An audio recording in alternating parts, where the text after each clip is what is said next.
Aku dipecat suami. 5 menit kemudian posisiku digantikan oleh gundiknya. Esoknya langsung kulengserkan mereka.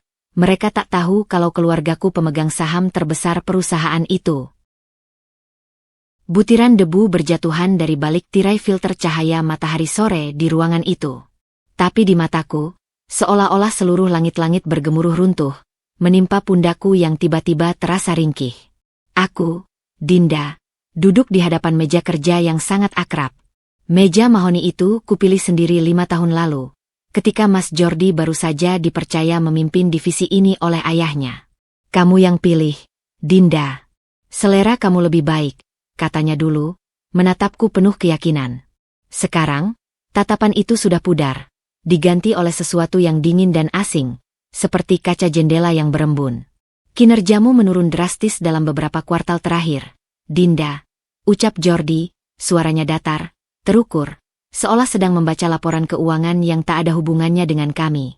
Tangannya menatap permukaan meja, menghindari kontak mata. Banyak komplain dari kepala departemen. Koordinasi berantakan. Inisiatif nol. Setiap kata adalah paku yang ditancapkan perlahan ke dadaku. Kinerja menurun. Aku yang kemarin lembur sampai pukul 10 malam demi menyelesaikan proposal penting untuk klien utama. Koordinasi berantakan. Aku yang selalu jadi penengah setiap ada konflik antar tim, menyelesaikan dengan kepala dingin karena tak ingin merepotkannya. Inisiatif nol, program pelatihan karyawan baru yang kurencanakan, yang dia bilang, nanti saja, Dinda, lagi sibuk, dan akhirnya terlupakan. Demi sustainability perusahaan, keputusan yang berat harus diambil. Dia akhirnya mengangkat matanya. Tak ada penyesalan di sana. Hanya sebuah keputusan bisnis yang sudah matang. Kamu dipecat, efektif segera. Semua benefit akan dibayarkan sesuai ketentuan. Surat putih dengan kop perusahaan yang bergengsi itu dia geser ke arahku. Huruf-huruf hitamnya menari-nari di hadapanku. Pemutusan hubungan kerja. Namaku tercantum di sana, seperti sebuah batu nisan bagi karir dan dedikasiku. 5 tahun. 5 tahun aku mengabdi di sini. Membangun Departemen SDM dari sekumpulan prosedur usang menjadi mesin yang efisien dan manusiawi. 5 tahun pernikahan kami, di mana aku percaya kita adalah mitra, dalam rumah tangga dan dalam bisnis. Pupus, dalam waktu kurang dari 3 menit. Lidahku terasa kaku. Jordi, apa ini karena malam minggu lalu? Karena aku bertanya tentang teleponmu yang selalu diam-diam. Suaraku parau, hampir seperti bisikan. Wajahnya berkerut sebentar. Sebuah kedipan kejengkelan yang cepat dia sembunyikan. Ini murni profesional. Dinda. Jangan campurkan urusan pribadi. Tapi aku melihat matanya berpaling sepersekian detik ke arah pintu kaca bermotif es di belakangku. Di balik kaca buram itu, ada siluet seorang perempuan dengan rambut panjang terurai, berdiri dengan postur penuh kesabaran, atau penuh antisipasi. Reina. Napasku tersendat. Selama ini, kecurigaanku yang kupendam dalam-dalam, yang kusangka hanya buah dari kelelahan dan rasa insecure, ternyata memiliki bentuk. Bentuk siluet di balik kaca. Serahkan kartu akses, laptop, dan semua aset perusahaan ke HR besok pagi. Instruksinya lagi, sudah kembali menjadi bos yang tegas. Transisi akan dijamin berjalan lancar. Apa yang perlu ditransisikan? Hatiku berteriak. Pengetahuan tentang betapa sulitnya menghadapi kepala produksi yang temperamental? Rahasia bagaimana mengatur perjalanan dinasmu agar selalu sempurna? Atau lokasi tersembunyi file penting di server yang hanya aku dan kamu yang tahu? Belum genap 5 menit aku terduduk, mencoba memahami bagaimana dunia bisa berbalik secepat ini. Pintu itu terbuka dengan nok ringan yang penuh keyakinan. Reina masuk. Dia tak terkejut melihatku di sini, dengan wajah pucat dan surat pemecatan di tangan. Justru, ada cahaya kecil di matanya, seperti pemburu yang melihat mangsanya sudah terjebak. Laporan kuartalan yang sudah direvisi, Mas Jordi, ucapnya dengan suara merdu yang sengaja dibuat sedikit berbisik. Dia melangkah mendekat, meletakkan berkas di atas meja. Tangannya, dengan kuku terawat berwarna merah wine, dengan sengaja menyentuh lengan Jordi. Sebuah sentuhan yang terlalu lama untuk sekadar memberikan berkas. Jordi tidak menarik tangannya. Dinda, ucap Jordi, seolah baru teringat. Mulai hari ini, Reina akan mengambil alih semua tugas dan tanggung jawabmu. Dia sudah cukup lama membantu dan memahami operasional. Pastikan kamu memberikan briefing yang baik sebelum pergi. Kata, pergi, itu diucapkan dengan begitu mudahnya, seperti menyuruhku pergi ke warung kopi. Reina memalingkan wajahnya kepadaku. Senyumnya tipis, simetris, penuh dengan kemenangan yang tak terucap dan belas kasih palsu yang membuat perutku mual. Tenang saja, Mbak Dinda. Semua akan baik-baik saja di sini. Mbak bisa istirahat dulu. Istirahat? Dari apa? Dari kehidupan yang kubangun berdua dengannya? Aku berdiri. Kaki terasa seperti terbuat dari kapas. Aku mengambil surat itu, lipatannya tajam di jari. Tanpa sepatah kata lagi, karena tak ada kata yang bisa keluar tanpa diikuti isakan yang memalukan, aku berbalik. Saat pintu menutup perlahan di belakangku, tertangkap jelas oleh pendengaranku yang tiba-tiba sangat sensitif. Adalah suara tawa kecil Reina yang dipotong oleh bisikan rendah Jordi, sudah pergi. Dua kata itu, lebih menyakitkan dari seluruh kalimat pemecatan tadi. Dunia yang kukira kokoh, yang kubangun dengan cinta dan keringat, ternyata hanya retakan besar yang ditutupi oleh karpet mewah. Dan hari ini, seseorang dengan sengaja menarik karpet itu, memperlihatkan jurang dalam di bawah kakiku. Aku terjatuh. Tapi dalam kegelapan jurang itu, sesuatu yang lain mulai menyala. Sebuah ingatan yang selama ini kubiarkan tertidur. Sebuah rahasia yang terlalu besar untuk sebuah pengkhianatan yang terlalu kecil. Mereka pikir ini adalah akhir ceritaku. Mereka tak tahu, ini baru halaman pertama dari kejatuhan mereka. Lorong kantor yang biasanya ramai dengan obrolan dan langkah kaki, hari ini terasa seperti terowongan yang panjang dan sunyi. Karpet abu-abu bermotif geometris di bawah kakiku seolah menyerap setiap suara, meninggalkan hanya deru putih di telinga dan debar jantung yang tak beraturan. Surat itu tergenggam kaku di tangan. Kertasnya mulai lembab oleh telapak tangan yang berkeringat dingin. Kamu dipecat. Efektif segera. Kalimat itu berputar-putar di kepalaku. Sebuah mantra buruk yang menghapus segala logika. Aku berhenti di depan lift, jari gemetar menekan tombol turun. Bayanganku di dinding lift yang mengilap memantulkan sosok yang asing. Kerudung sutra yang sedikit miring, blazer linen warna krem yang kini terasa mengganjal, mata yang merah tapi kering. Aku menatap kosong pada angka-angka yang menyala, mencoba bernapas. Bunyi, ting. Lift terbuka di lantai lobi.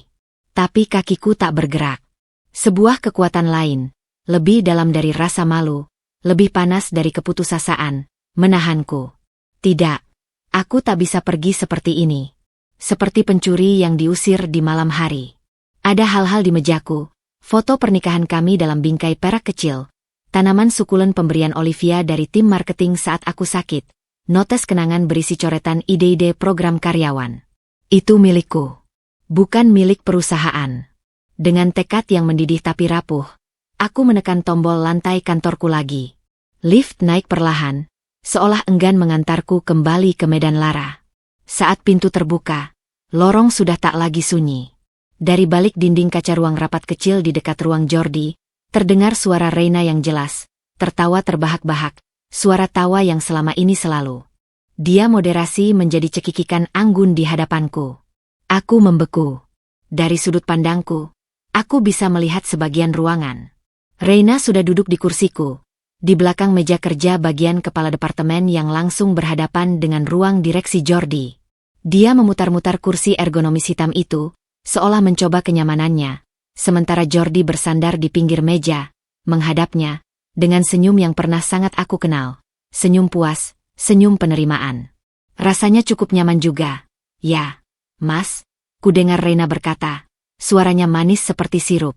Tapi aku mungkin akan ganti warna kursinya. Hitam terlalu membosankan. Aubergine, mungkin? Lebih elegan. Serahkan saja ke purchasing nanti. Sekarang fokus dulu ke transisi, jawab Jordi. Tapi nada suaranya lunak, hampir seperti membujuk. Kamu yakin bisa handle laporan kuartalan untuk board meeting besok? Itu yang paling kritis.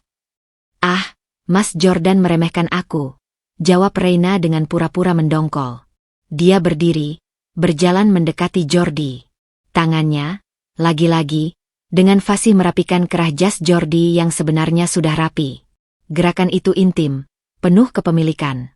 Aku sudah pelajari semua file Dinda, maksudku, mantan bak Dinda, minggu-minggu ini. Aku tahu di mana titik lemahnya, di mana angka yang biasanya dia dandani agar terlihat baik.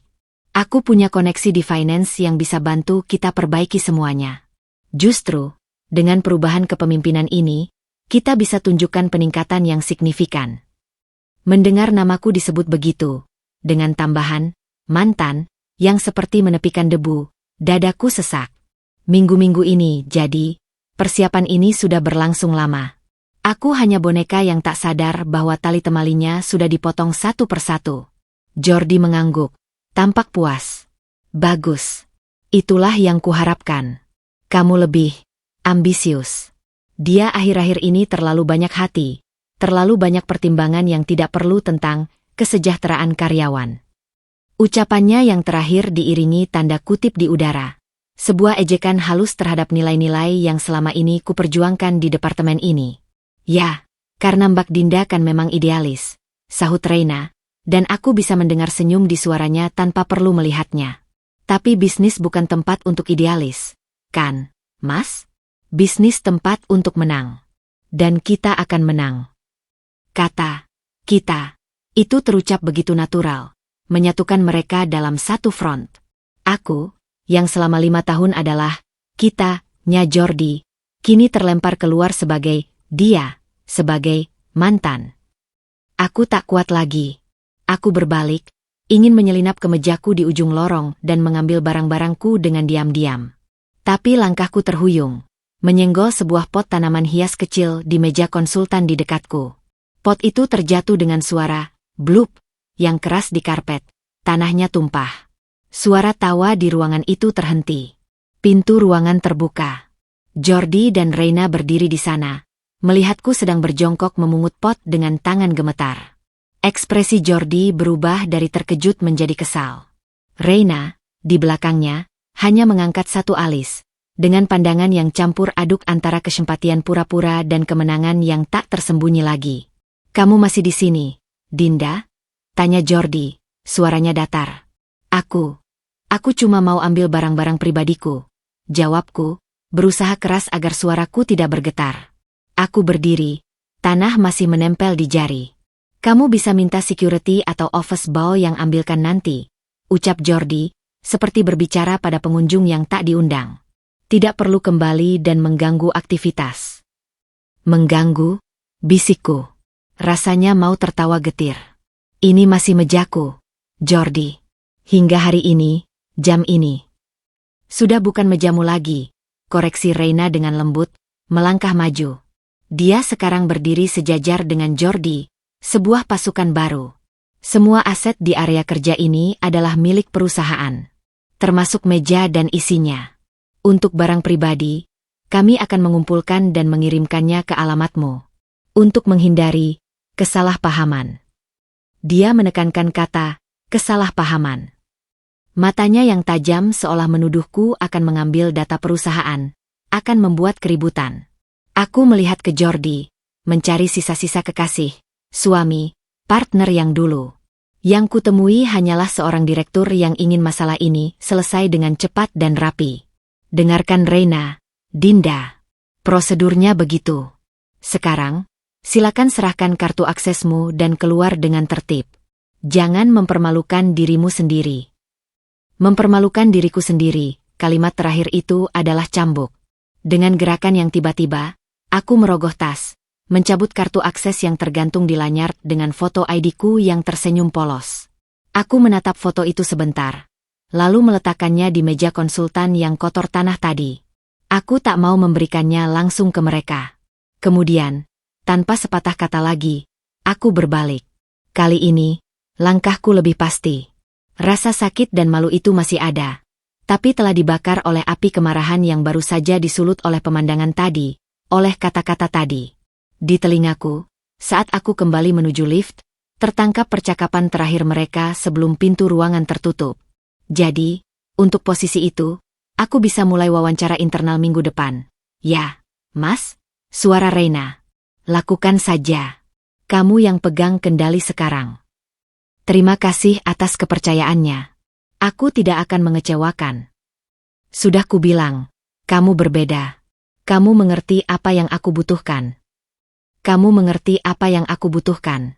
Kalimat itu, yang dulu sering diucapkan Jordi padaku di masa-masa awal kami membangun departemen ini, kini diberikan pada orang lain. Pada Reina. Lift turun. Kali ini, aku membiarkannya turun hingga ke lobi dan berjalan keluar gedung perkantoran yang megah itu. Matahari sore menyilaukan, namun tak menghangatkan. Mereka berpikir aku telah dikalahkan. Mereka berpikir dengan mengambil mejaku, kursiku, dan posisiku dalam waktu 5 menit setelah pemecatan. Mereka telah memenangkan segalanya. Mereka tak melihat bara di balik abu kehancuranku. Mereka tak tahu, pengusiran yang terkesan rapi dan profesional ini, justru adalah korek api yang menyalakan dinamit di bawah pondasi sandar mereka. Dan aku, Dinda yang mereka remehkan, memegang detonatornya. Bab pertaruhan mereka mungkin sudah dimulai dengan kemenangan kecil. Tetapi bab pembalasanku, baru saja menemukan alasan yang sempurna untuk ditulis. Mobilku meluncur dalam sunyi, dikemudikan oleh naluri belaka. Lampu-lampu kota berkedip di balik kaca, membentuk garis-garis cahaya yang kabur seperti air mata yang tak pernah jatuh. Tanganku masih berbau tanah dari pot yang tumpah, bau bumi yang kasar dan nyata, kontras dengan kepalsuan yang baru saja kualami.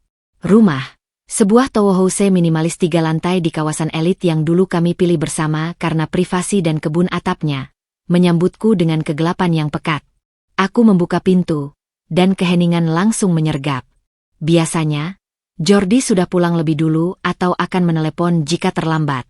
Malam ini, tidak ada telepon. Hanya notifikasi kalender di ponselku yang menyala. Dinner klien, Mas Jordi. Jangan tunggu. Pesan yang dikirimnya pagi tadi, yang kubalas dengan, "Oke, sayang. Hati-hati." Kini terasa seperti memo ironi yang kejam. Aku tidak menyalakan lampu utama. Hanya lampu kecil di dapur yang kupasang, menerangi ruang keluarga yang terlalu rapi, terlalu sempurna, seperti set film yang ditinggalkan para pemainnya. Foto-foto kami tersusun di rak, liburan ke Jepang, pernikahan di sebuah villa di Ubud, pose konyol saat merayakan promosi Jordi. Setiap senyum di foto itu sekarang terasa seperti kebohongan yang dibingkai. Tanpa sadar, kakiku membawaku ke ruang kerja pribadi Jordi di lantai 2. Ruangan ini selalu menjadi batas yang kuhormati. Tempatku untuk berpikir. Dinda, katanya dulu. Tapi malam ini, rasa hormat itu hangus terbakar. Aku membuka pintu. Ruangan beraroma kayu mahoni dan parfum favoritnya yang maskulin. Rapi, terorganisir. Aku berdiri di tengah ruangan, tubuhku gemetar. Apa yang kucari? Bukti? Konfirmasi atas kecurigaan yang sudah tak terbendung? Mataku tertarik pada sebuah jaket sport mahal yang tergantung di sandaran kursi. Jaket yang kupakai minggu lalu ke klub golf. Dengan gerakan refleks, aku merogoh kantongnya. Jari-jariku menyentuh kertas. Aku mengeluarkannya. Bukan kertas biasa. Itu adalah kwitansi hotel, dari sebuah hotel butik yang sangat eksklusif dan romantis di kawasan Puncak. Tanggalnya 2 malam yang lalu. Malam di mana Jordi bilang ada tim building dengan tim sales yang mengharuskan menginap. Jumlahnya untuk 1 malam di suite terbaik. Lalu, di lipatan kwitansi yang sama, terselip sepasang anting-anting. Bukan sembarang anting. Itu adalah anting-anting berlian berbentuk tetesan air, dengan potongan yang sangat indah, dipasang pada band emas putih. Aku mengenalinya. 2 bulan lalu, saat sedang menunggu Jordi di mobil, aku iseng melihat majalah fashion yang dibawa Reina. Aku memuji sebuah perhiasan di halaman itu. Cantik ya, desain klasik tapi modern, kataku. Reina kemudian menunjuk ke anting-anting itu. Yang ini lebih cantik, Mbak Dinda. Lihat, detailnya. Impian setiap wanita. Dan dia tertawa kecil. Jordi yang sedang menelepon di kursi depan hanya melirik sekilas. Dan kini, anting-anting, impian setiap wanita, itu tergenggam di tanganku. Masih tersimpan dalam kantong beludru kecil dari butik yang sangat terkenal. Tersembunyi di kantong jaket suamiku. Seketika itu juga, seluruh pertahananku runtuh. Aku tergagap, berpegangan pada meja untuk menahan tubuhku yang lunglai. Air mata yang tadi ditahan sepanjang perjalanan, yang ditekan di lobi, yang dibekukan oleh kemarahan di lorong kantor, kini meledak dengan deras dan bisu. Tubuhku melorot ke lantai, bersandar di kaki meja, dan aku menangis. Bukan tangisan sedih biasa, tapi isakan yang dalam, menyayat, keluar dari suatu tempat di dadaku yang seolah terkoyak. Suara rintihanku menggema di ruangan yang sunyi, terdengar oleh tak seorang pun. Berapa lama aku di sana? Aku tak tahu. Yang kurasakan hanyalah kehampaan yang luas dan dingin, seperti salju yang turun tiba-tiba di dalam hatiku, memadamkan segala api harapan yang tersisa. Namun, di tengah gurun salju kesedihan itu, sebuah titik api kecil mulai berkedip. Bukan api kemarahan lagi, tapi api kesadaran. Api ingatan. Aku ingat kata-kata almarhum ibuku, yang diucapkannya di ranjang sakit, dengan genggaman tangan yang lemah tapi penuh makna. Kekuatan kita, Dinda, bukan untuk dipamerkan atau disombongkan. Kekuatan sejati adalah untuk melindungi. Untuk memastikan bahwa harga dirimu, masa depanmu, tidak pernah sepenuhnya bergantung pada belas kasih orang lain, bahkan suamimu sendiri. Waktu itu, aku masih terlalu muda, terlalu sedang dimabuk cinta, untuk sepenuhnya memahami. Ibuku hanya meninggikan alisnya, sebuah senyum kecil yang penuh rahasia. Paman Anton akan mengurus segalanya. Percayalah padanya. Paman Anton. Saudara laki-laki ibuku, Direktur Utama PT Bintang Mahakarya. PT Bintang Mahakarya.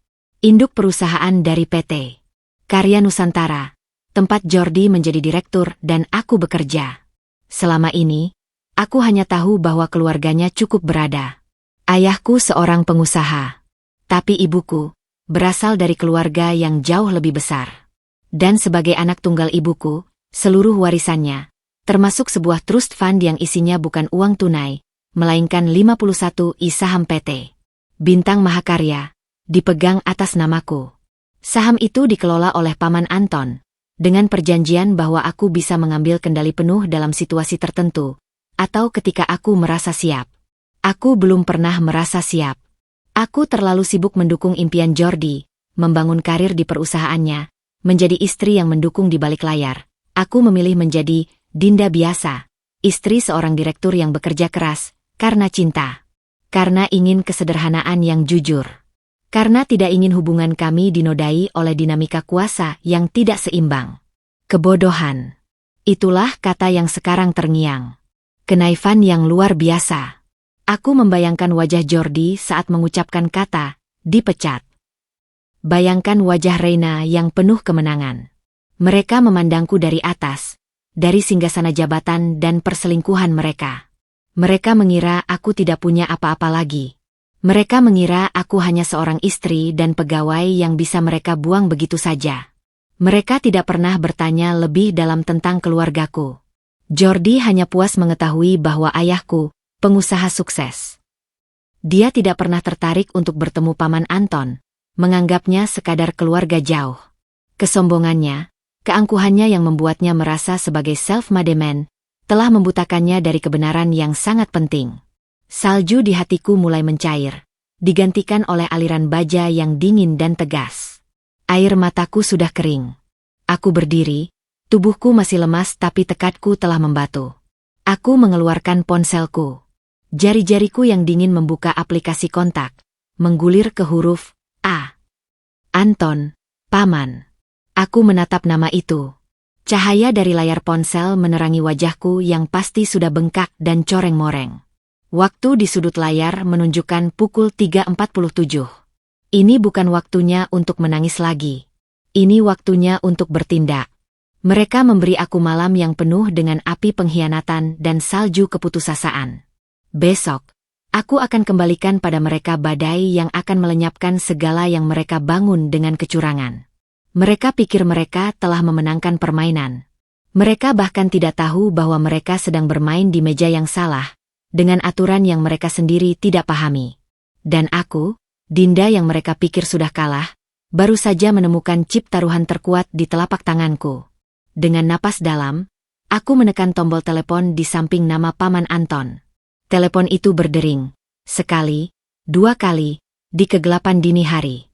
Aku menunggu, jantung berdebar bukan karena gugup, tapi karena antisipasi.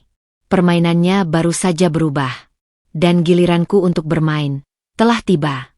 Dering telepon di ujung sana seperti gema di lorong waktu yang panjang. Sekali, 2 kali. Di detik ketiga, suara itu terangkat. Suara yang serak karena tidur, namun masih memancarkan kewibawaan yang tak terbantahkan. Dinda?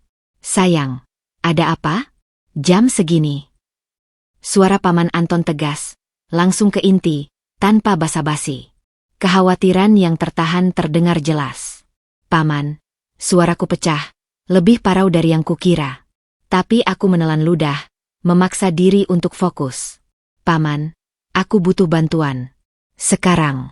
Ini tentang Jordi dan perusahaannya. Ada hening sejenak di seberang sana. Lalu, suara Paman Anton berubah, lebih jernih, seolah dia sudah duduk di tepi ranjang. Bicara. Aku mendengarkan.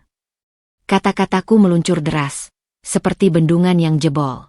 Aku menceritakan pemecatan yang tiba-tiba, penggantian instan oleh Reina, sentuhan-sentuhan yang kusaksikan, kuitansi hotel, anting-anting berlian, serta kata-kata merendahkan mereka tentang idealismeku. Aku juga menyebutkan kecurigaanku tentang laporan kinerja yang dandani dan komplain fiktif. Suaraku kadang bergetar, tetapi tidak putus. Paman Anton mendengarkan dalam diam total. Hanya napasnya yang teratur yang memberitahu bahwa sambungan masih tersambung. Setelah aku selesai, hening itu kembali hadir, lebih berat dari sebelumnya. Lalu, dia menghela napas panjang, sebuah suara yang penuh dengan campuran kekecewaan dan penegasan. Dinda, ucapnya pelan, namun setiap katanya terpaku seperti paku. Hal yang pertama, kamu tidak sendiri. Kamu tidak pernah sendiri. Ibumu meninggalkanmu bukan tanpa perlindungan. Dadaku sesak mendengar nama ibuku. Hal yang kedua, lanjutnya, dan sekarang nadanya seperti baja yang ditempa. Laporan tentang penurunan kinerjamu itu fiktif. Sebuah konstruksi. Kami sudah menerima laporan auditor internal kami sendiri sejak 2 bulan lalu. Aku terkesiap. 2 bulan lalu. Ya. Tentang penyimpangan dana proyek pengembangan di PT Karya Nusantara. Dana dialihkan ke sebuah perusahaan rekanan yang mencurigakan. Kami melacaknya. Perusahaan Shell itu terhubung dengan nama Reina Sari Dewi. Dunia berputar lebih kencang. Jadi, ini bukan hanya tentang jabatan dan perselingkuhan. Ini tentang pencurian. Pengkhianatan yang lebih dalam dan lebih kotor. Kami menahan laporan, ingin melihat sejauh apa dan menunggu momentum yang tepat. Jordi, Mas Jordi, sepertinya bukan hanya tergoda, tapi sudah terlibat aktif. Dia menggunakan posisimu untuk membuat laporan SDM yang mendukung keputusan strategisnya yang sebenarnya merugikan perusahaan, sambil perlahan-lahan menjadikanmu kambing hitam untuk ketidakberesan yang muncul. Setiap kalimatnya seperti pukulan palu. Aku merasa naif, buta, dan sekaligus marah yang membara. Paman, apa yang harus kulakukan? Tanyaku, suaraku kini lebih padat, lebih dingin. Besok pagi, instruksinya jelas, tanpa keraguan. Kamu datang ke kantor Bintang Mahakarya. Jam 8 tepat. Pakai setelan terbaikmu, yang membuatmu terlihat seperti pemilik yang sebenarnya. Aku akan mengadakan rapat darurat Dewan Komisaris dan Direksi PT Karya Nusantara. Mereka semua akan hadir. Tapi, pemecatanku. Aku sudah tidak punya akses. Kamu, potongnya dengan tegas, akan datang sebagai perwakilan pemegang saham mayoritas. Sebagai aku. Sebagai pemilik Trust Fund, Dewi Sari, yang memegang 51% saham PT Bintang Mahakarya. Kamu tidak membutuhkan akses karyawan. Kamu adalah pemilik yang memberi akses. Kata-katanya menggema di telingaku. Perwakilan pemegang saham mayoritas, identitas baru itu terasa asing, namun sangat tepat. Seperti pedang yang sudah lama tersimpan dalam sarungnya, akhirnya menemukan pegangannya. Bukti-bukti penyimpangan dana dan konflik kepentingan akan kami presentasikan, lanjut Paman Anton. Tugasmu adalah hadir, duduk di kursi yang paling terhormat, dan menyaksikan. Dan jika kamu merasa kuat, kamu yang akan mengumumkan keputusan akhir. Ini hakmu, Dinda. Hak untuk membersihkan namamu dan mengambil kembali apa yang menjadi hakmu. Apa keputusannya, Paman? Pencopotan. Efektif segera. Untuk Jordi dan untuk Reina. Disusul proses hukum untuk penyimpangan dana. Kami sudah menyiapkan tim pengacara terbaik. Rasa sedih yang tadi masih tersisa, kini berubah menjadi sebuah kepastian yang keras. Aku kuat, Paman. Aku akan lakukan. Bagus. Suaranya terdengar seperti tersenyum kecil. Bangga. Ingat kata ibumu, kekuatan untuk melindungi. Malam ini, kau lindungi dirimu. Besok, kau lindungi perusahaan warisan ibumu dari penggerogot dalam. Sekarang cobalah tidur. Besok adalah hari yang panjang. Terima kasih, Paman. Tidurlah, Dinda. Besok, kita bertindak. Telepon ditutup. Sunyi kembali menyelimuti ruang kerja Jordi. Aku masih duduk di lantai, tapi posisiku sudah berbeda. Bahuku tidak lagi melorot, melainkan tegak. Mataku menatap gelap di luar jendela, di mana fajar perlahan mulai menyingsing, menyapu warna biru kehitaman dengan garis-garis jingga samar.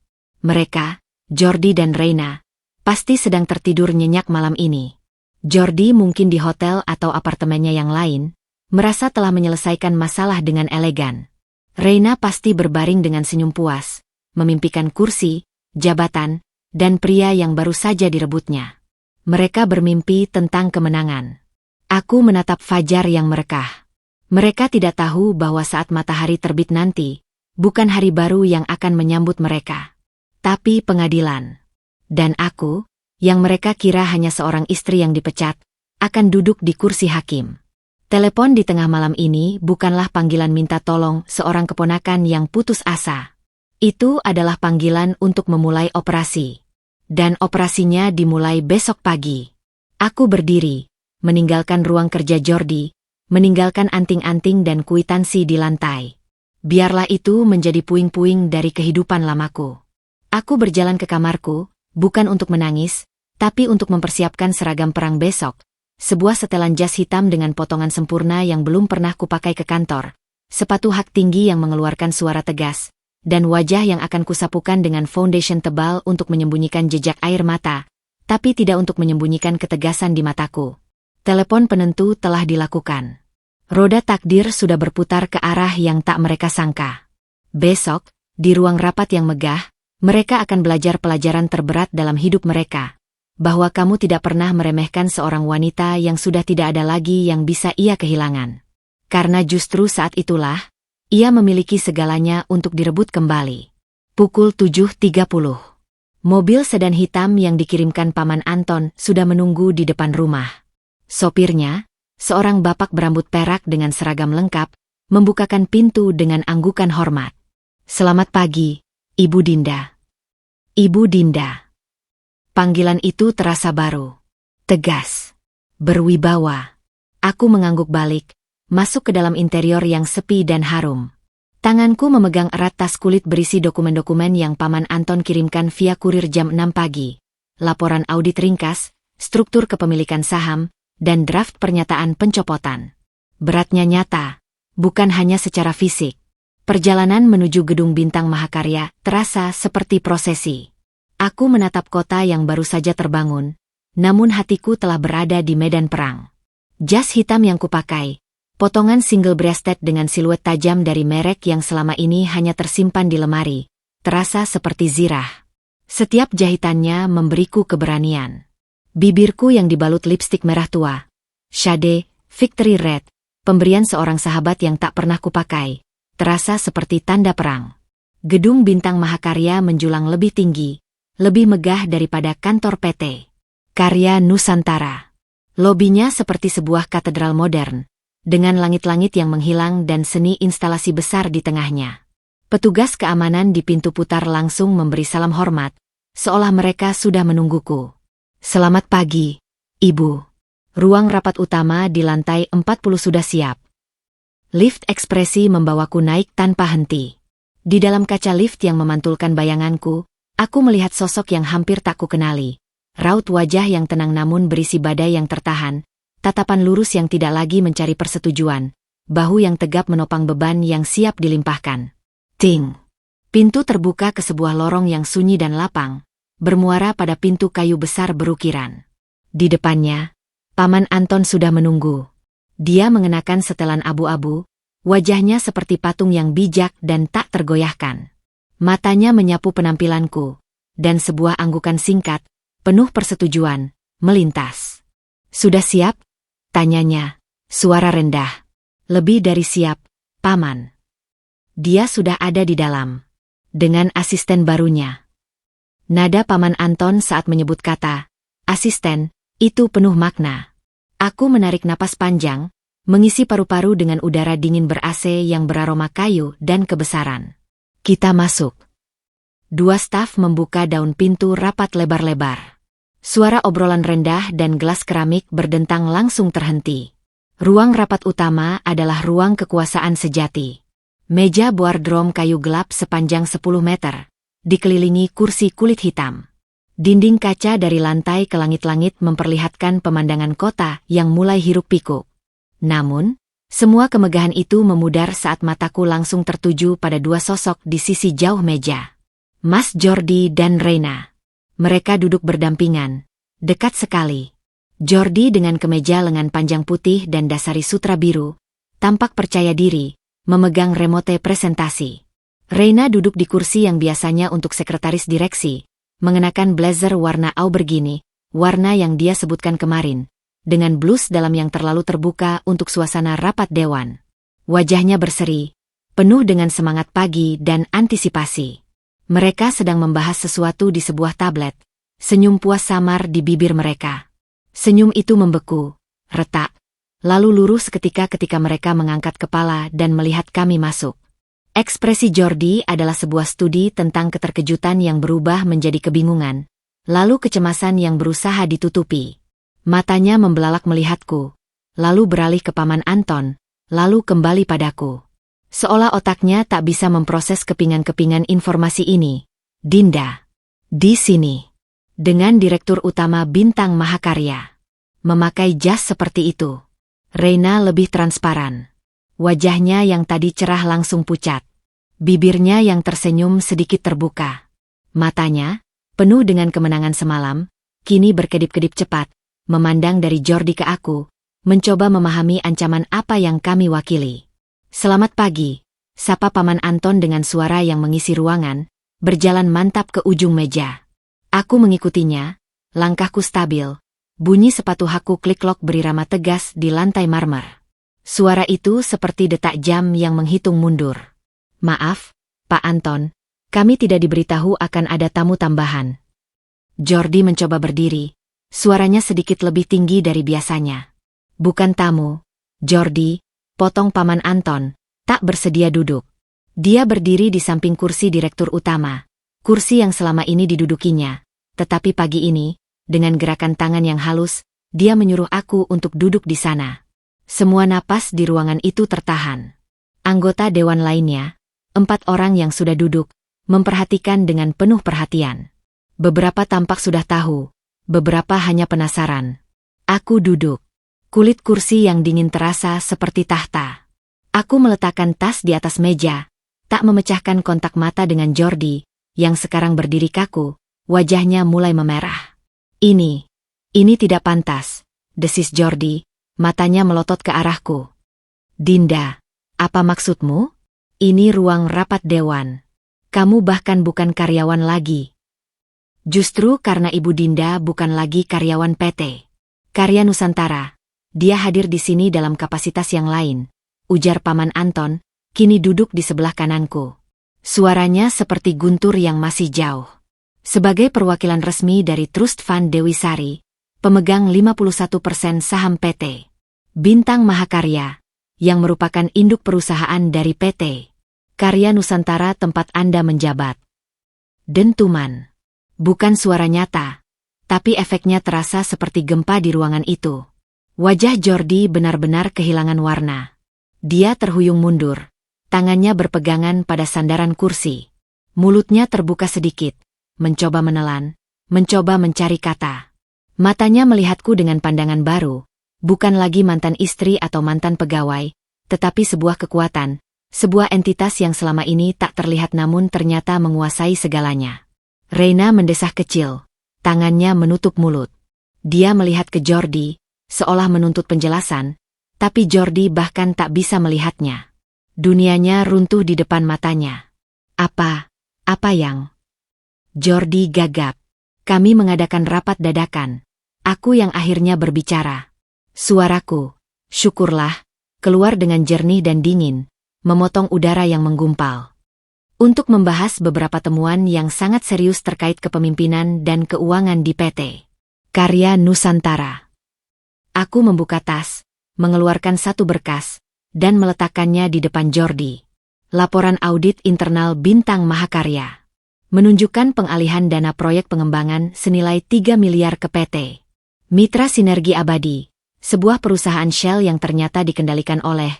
Mataku beralih ke Reina, Ibu Reina Sari Dewi. Reina menjerit kecil. Itu tidak benar. Nomor NPWP, tanda tangan, dan rekening bank semuanya ada di sini. Sergah Paman Anton tanpa ampun. Beserta chat WhatsApp antara Anda berdua yang membahas pengembalian modal dan bagian untuk Reina. Yang kami peroleh secara legal, tentu saja. Jordi seperti tertampar. Itu hanya pinjaman untuk operasional. Aku akan kembalikan. Tanpa persetujuan dewan? Dengan dokumen palsu? Dan dilakukan bersamaan dengan upaya sistematis menjatuhkan kinerja istri Anda sendiri untuk menutupi lubang tersebut. Paman Anton menggeleng. Ini bukan kelalaian, Jordi. Ini penggelapan. Dan ini, dia mengeluarkan berkas lain, dukungan dari laporan HR yang dibuat Ibu Reina, yang isinya komplain fiktif dan penilaian kinerja yang direkayasa untuk mengasingkan Ibu Dinda, menunjukkan adanya konspirasi dan konflik kepentingan yang akut. Aku menatap Jordi langsung. Kamu memecatku kemarin, Jordi. Kamu bilang kinerjaku menurun. Kamu bilang aku beban. 5 menit kemudian, gundikmu ini duduk di kursiku. Kata, gundik, sengaja kugunakan, tajam dan tanpa penghalusan. Reina tersentak seolah ditampar. Kalian pikir itu kemenangan. Kalian pikir aku tak punya apa-apa. Aku berdiri, berjalan perlahan mengitari ujung meja, mendekati mereka.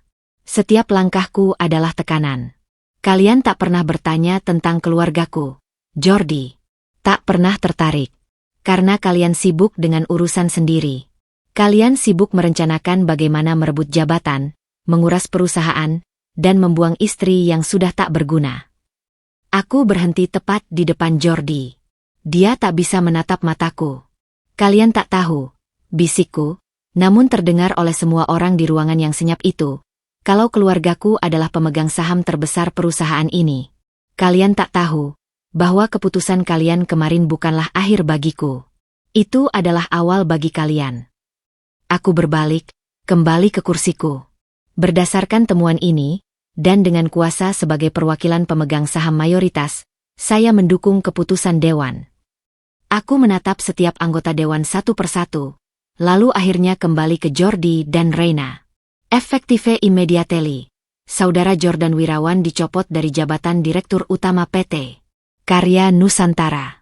Saudari Reina Sari Dewi dinyatakan terbukti melakukan konflik kepentingan dan pemalsuan dokumen, sehingga hubungan kerjanya diputus, dan semua hak terkait pekerjaan dicabut. Keputusan itu dijatuhkan. Dingin. Tepat. Tanpa ampun. Tidak, teriak Reina. Air matanya meleleh merusak riasannya. Dinda, kumohon. Jordi hanya terduduk lemas di kursinya.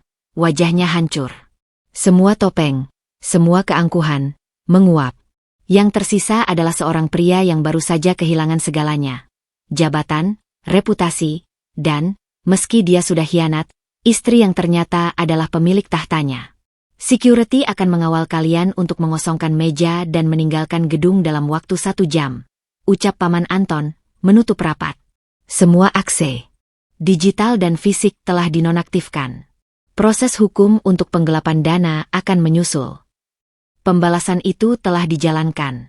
Tidak dengan teriakan atau amukan, Tapi dengan kenyataan yang dingin, dengan dokumen yang tak terbantahkan, dengan kekuasaan yang mereka sendiri tak sadari ada di tangan mereka yang mereka remehkan. Aku melihat mereka diantar keluar oleh security. Jordi dengan langkah gontai, Reina terseduh-seduh histeris.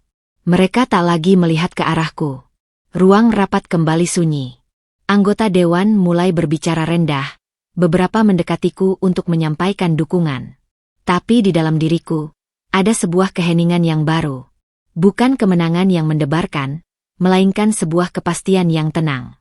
Pembalasan memang dingin. Tapi kebebasan yang datang setelahnya, terasa seperti matahari pertama setelah musim salju yang panjang.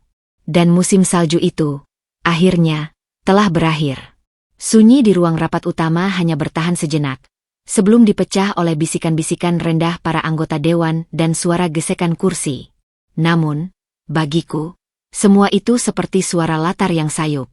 Fokusku tertuju pada pintu kayu besar yang baru saja tertutup, membawa pergi dua sosok yang 15 menit lalu masih merasa menjadi penguasa ruangan ini. Sangat profesional penanganannya, Dinda, ucap seorang anggota dewan, Bapak Hendra, sambil mengangguk hormat. Kami di dewan sebenarnya sudah mendapat laporan awal, tapi kami perlu konfirmasi dari pemegang saham utama. Keputusanmu tegas dan tepat.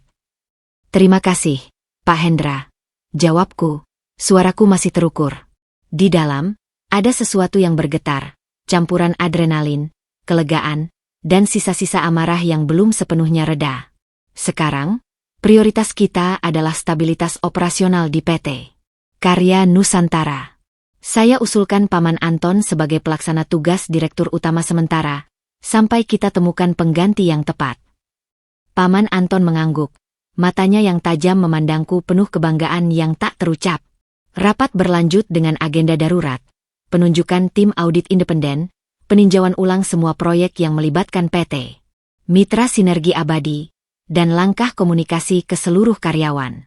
Aku menyetujui semua poin, namun pikiranku sebagian terbang mengikuti perjalanan Jordi dan Reina menuju lantai 22, kantor PT Karya Nusantara.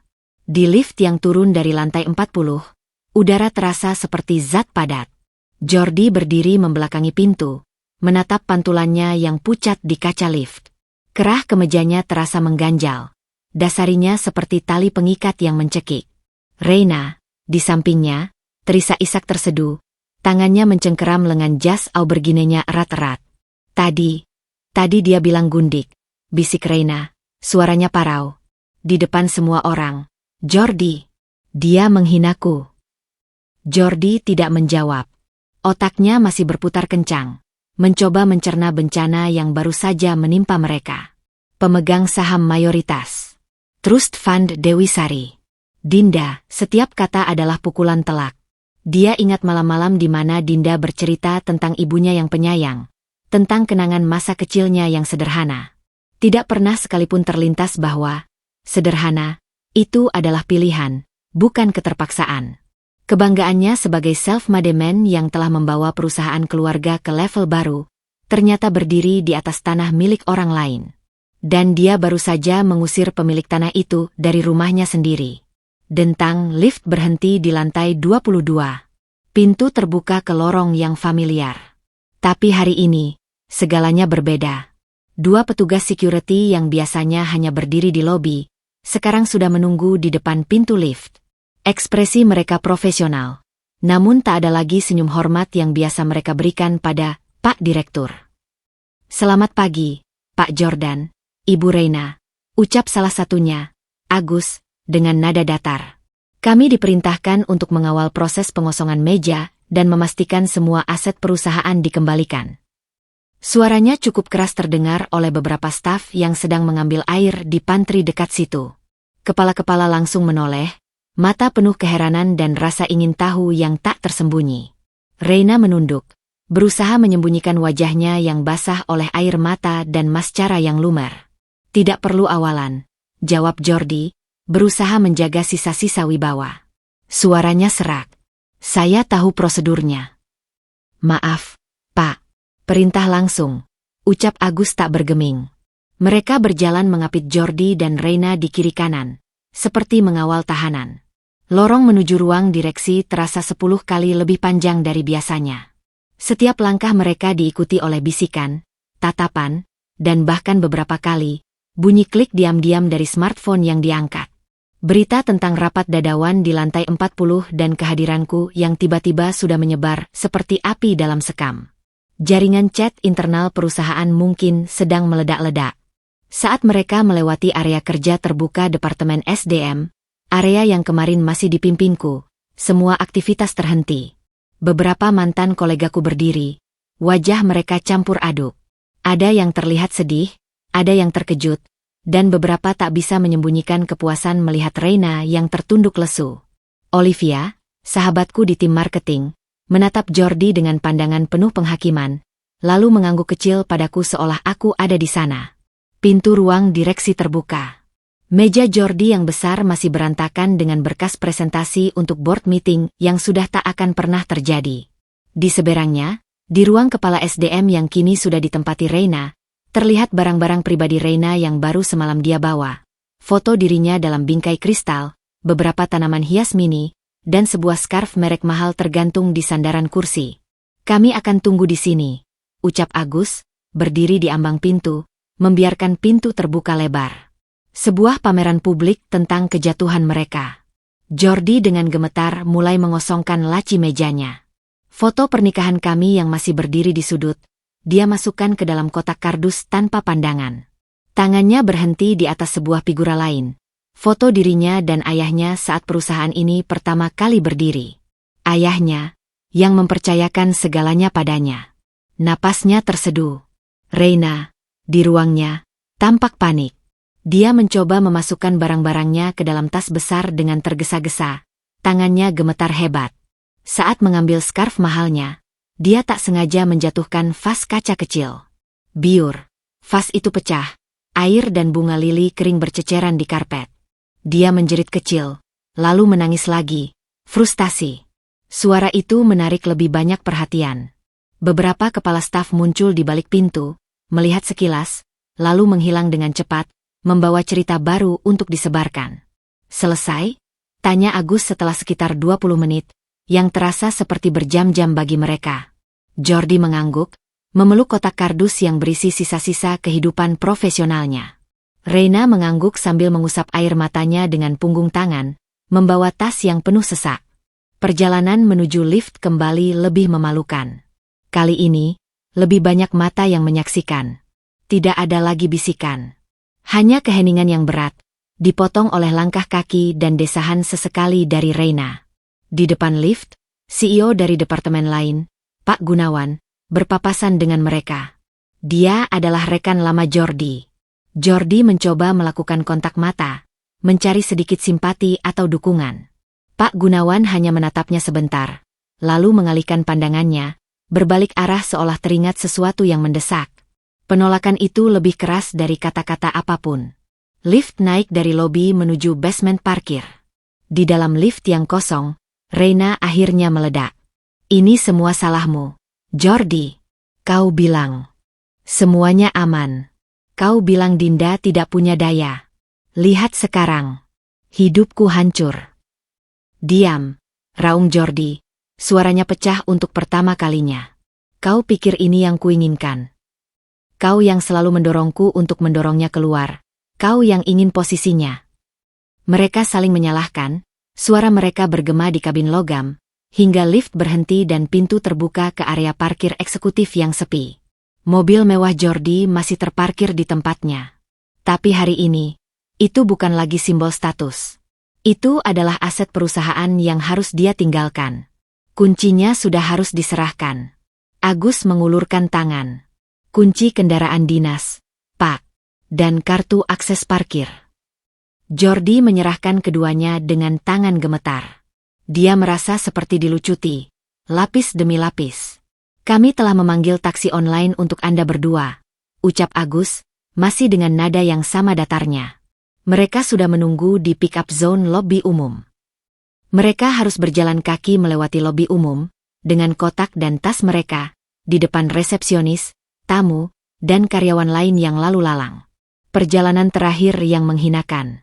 Saat mereka keluar dari pintu putar, Angin pagi menyapa. Dua mobil berbendera Ridehailing sudah menunggu.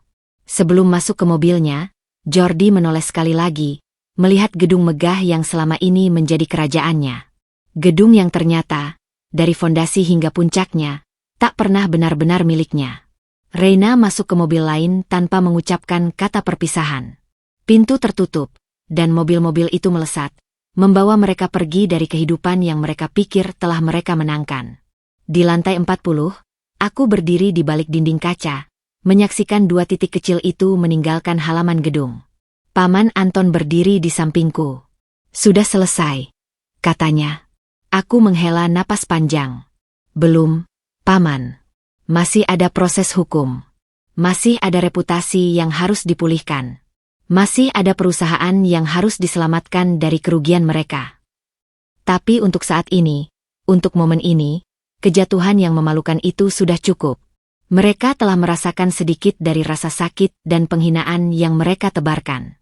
Mereka telah menjadi tontonan, seperti yang mereka inginkan untukku. Bedanya, tontonan mereka adalah akhir dari sebuah episode. Sedangkan tontonan mereka bagiku, hanyalah prolog dari sebuah kebangkitan. 2 hari telah berlalu sejak peristiwa di ruang rapat lantai 40.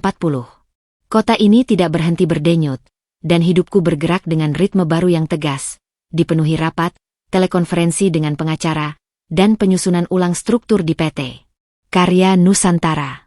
Tapi di balik kesibukan yang menyembuhkan, aku memastikan untuk tetap mendapatkan laporan tentang mereka.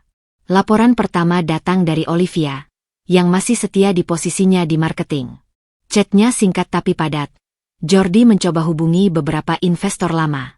Semua tolak mentah-mentah. Kabarnya dia sedang camping di apartemen temannya di Sudirman. Reina? Hilang. Tapi ada yang bilang lihat dia mondar-mandir depan kantor lama sambil teleponan marah-marah. Aku mengangguk membaca pesan itu. Roda karma mulai berputar, dan gravitasi dari tindakan mereka sendiri yang menarik mereka ke bawah. Malam itu, pukul 9, bel rumah berbunyi. Melalui monitor intercom, aku melihat sosok yang membuat nafasku sesaat tercekat. Jordi. Dia tampak seperti bayangan dari dirinya yang dulu. Jasnya kusut, rambut yang biasanya tertata rapi kini acak-acakan, dan matanya memiliki lingkaran hitam yang dalam. Dia terlihat 10 tahun lebih tua. Sebagian diriku ingin mematikan intercom dan berbalik. Tapi sebagian lain, bagian yang ingin melihat karma itu bekerja dari dekat, mendorongku untuk membuka pintu. Dia berdiri di teras, lampu sorot taman menerpa wajahnya yang pucat. Dinda, suaranya serak, penuh kepayahan yang terdengar nyata. Aku butuh bicara. 5 menit saja. Aku tak mengundangnya masuk. Aku hanya berdiri di ambang pintu, blazer kerjaku masih terikat rapat, menjadi penghalang fisik antara dunia lamanya dan duniaku yang baru. Kata-katamu 5 menit lalu sudah cukup menyakitkan. Jordi. Apalagi yang perlu kau katakan? Dinda, sayang. Dia mulai, tangannya meraih, tapi aku tak bergerak. Aku bukan orang jahat. Aku hanya tersesat. Reina, dia yang menghasutku. Dia bilang kamu tidak ambisius, bilang kamu penghalang untuk kemajuan perusahaan. Dia yang merancang laporan palsu itu, dia yang goda aku untuk. Suaranya tercekat. Dia yang goda kau untuk mencuri uang perusahaan? Dia yang suruh kau menaruh anting-anting untuknya di kantong jaketmu? Tanyaku, suaraku datar seperti es. Jordi, kau bukan anak kecil. Kau seorang direktur. Kau membuat pilihan. Aku tidak tahu kalau keluargamu pemilik sahamnya. Raungnya tiba-tiba, suaranya pecah berisi kekecewaan dan penyesalan yang terlambat. Kalau aku tahu. Kalau kau tahu, kau akan tetap setia? Atau kau akan berselingkuh dengan lebih hati-hati? Potongku tanpa ampun.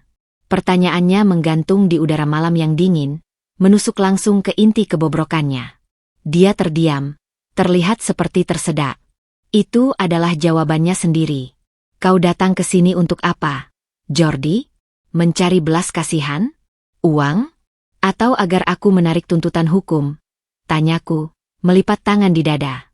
Dinda, kita bisa baik-baik saja lagi. Desisnya, langkahnya mendekat sedikit, namun aku tak gentar. Aku butuh waktu. Aku jatuh. Tapi kita bisa mulai dari nol. Aku belajar dari kesalahan. Percayalah padaku, seperti dulu. Kata-kata itu, percayalah padaku, seperti dulu, adalah pemicu terakhir. Api dingin di dalam dadaku menyala. Percaya. Aku menggeleng pelan. Kepercayaan itu seperti kaca. Jordi, kau pecahkan sekali, kau bisa coba rekatkan. Tapi akan selalu ada retakan. Dan kau. Aku menatapnya langsung. Kau tidak hanya memecahkannya. Kau menginjak-injak remukannya, lalu menukarnya dengan kaca palsu yang berkilau. Aku mohon. Bisiknya, air mata, benar-benar air mata, mulai menggenang di matanya. Aku tidak punya apa-apa lagi, Dinda. Jabatanku hilang. Namaku hancur. Ayahku tidak mau bicara padaku. Aku kehilangan segalanya. Disinilah karma bekerja dengan kejamnya. Dia merasakan sekarang apa yang dulu dia lakukan padaku. Dipecat, direndahkan, ditinggalkan, dan merasa tidak punya apa-apa. Kau belum kehilangan segalanya, Jordi. Ucapku, suaraku lembut namun berisi pisau. Kau masih punya kebebasan. Untuk sementara. Karena penyimpangan dana sebesar 3 miliar itu bukan sekadar pelanggaran internal. Itu tindak pidana. Pengacaraku sedang menyusun berkas untuk dilaporkan ke kepolisian. Itu yang akan kau hadapi selanjutnya. Wajahnya benar-benar pucat pasi. Tubuhnya seperti kehilangan tulang. Kau akan laporkan aku. Bukan aku. Perusahaan. Dan sebagai pemegang saham utama, aku punya kewajiban melindungi aset perusahaan dari penggerogotan, siapapun pelakunya, jawabku. Perceraian kita juga akan segera diproses. Pengacaraku akan menghubungimu untuk berdiskusi mengenai pembagian harta Gonogini. Tapi mengingat adanya dugaan penyalahgunaan aset bersama untuk perselingkuhan, perhitungannya akan berbeda. Setiap kalimat adalah pukulan yang semakin menjatuhkannya. Dia tak lagi melihat mantan istrinya yang lembut. Dia melihat seorang pemimpin yang tak kenal kompromi. Untuk hidupmu selanjutnya, aku menyelesaikan, mengambil langkah mundur ke dalam rumah, semoga beruntung. Sebelum dia bisa merespon, aku menutup pintu. Bunyi klik dari kunci yang diputar terdengar nyaring. Aku berdiri di balik pintu, mendengar suara langkahnya yang tertatih-tatih menjauh, lalu suara mesin mobil yang menyala dan perlahan menghilang. Tidak ada rasa kemenangan yang mendebarkan. Hanya sebuah kepastian yang getir. Orang yang dulu kucintai itu benar-benar telah mati, digantikan oleh seorang pengecut yang meratapi konsekuensi dari perbuatannya sendiri. Keesokan harinya, laporan lain datang, kali ini dari sumber keamanan gedung. Ibu Reina sempat mencoba masuk ke gedung dengan alasan lupa barang. Ditolak. Dia membuat keributan di lobi, menangis dan menyebut nama ibu. Kami amankan dan minta dia pergi. Dia mengancam akan buka aib lewat media. Ancaman. Langkah yang bisa ditebak. Reina sedang panik. Dia kehilangan sumber pendapatan, pelindung, dan status barunya dalam sekejap. Dia mencoba menggenggam apa saja, bahkan ancaman yang rapuh. Biarkan dia mencoba. Aku sudah berkonsultasi dengan tim humas dan legal. Setiap pernyataan palsu yang keluar dari mulutnya akan berbalik seperti bumerang, didukung oleh bukti-bukti kuat yang kami miliki. Karmanya akan datang bukan hanya dariku, tapi dari hukum dan publik yang akan memuntahkan kembali kebohongannya. Aku berjalan ke ruang kerjaku di rumah, sebuah ruangan yang kini benar-benar milikku. Di meja, ada dokumen-dokumen tentang restrukturisasi perusahaan dan proposal yayasan baru untuk pemberdayaan perempuan korban kekerasan. Matahari pagi menerangi ruangan. Jordi meratapi kehilangannya. Reina berteriak ketakutan. Sedangkan aku sedang membangun. Karma memang bukan tentang kebencian. Karma adalah tentang keseimbangan. Mereka telah mengambil, merusak, dan membuang. Sekarang, alam semesta, dan aku sebagai perwakilannya dalam kisah ini, sedang mengembalikan keseimbangan itu. Dan ini baru permulaan. Jerat hukum masih menanti. Dan kehidupan setelah kejatuhan, bagi mereka yang tidak punya karakter untuk bangkit, adalah neraka yang mereka ciptakan sendiri. Aku hanya memastikan pintu neraka itu terbuka lebar, mengingatkan mereka pada pilihan yang mereka buat sendiri. Angin awal musim penghujan membawa hawa lembab yang menyengat, cocok dengan kekacauan yang sedang terjadi dalam hidup Reina. 2 minggu pasca peristiwa pemecatan memalukan, kabarnya mulai berceceran seperti daun kering yang diterbangkan badai. Dan aku, dengan jaringan yang kini bekerja untukku, mendapat laporannya secara real-time. Laporan pertama berasal dari teman Olivia yang bekerja di butik mewah di Plaza Senayan. Pesannya disertai foto low angle yang agak buram. Reina di sini, mau jual tas Hermes Birkin warna gold. Tapi karena tanpa sertifikat asli, katanya hilang, dan kwitansi atas nama Dinda Wirawan, manajernya curiga dan menolak. Dia ngotot, hampir berantem sama SPG. Akhirnya pergi dengan muka merah padam. Kwitansi atas namaku, jadi semua barang mewah yang dibelikan Jordi untuknya, diam-diam menggunakan uang rekening bersama kami, atau mungkin bahkan dana perusahaan yang dialihkan. Rasa mual yang lama mereda kembali naik, tapi kusapu dengan napas dalam. Marah sudah tak berguna sekarang. Sekarang waktunya menyaksikan konsekuensi. Laporan kedua lebih gamblang, dari mantan kepala security PT Karya Nusantara yang kini loyal padaku. Ibu Reina menelepon saya malam tadi. Nangis-nangis minta tolong. Katanya butuh uang.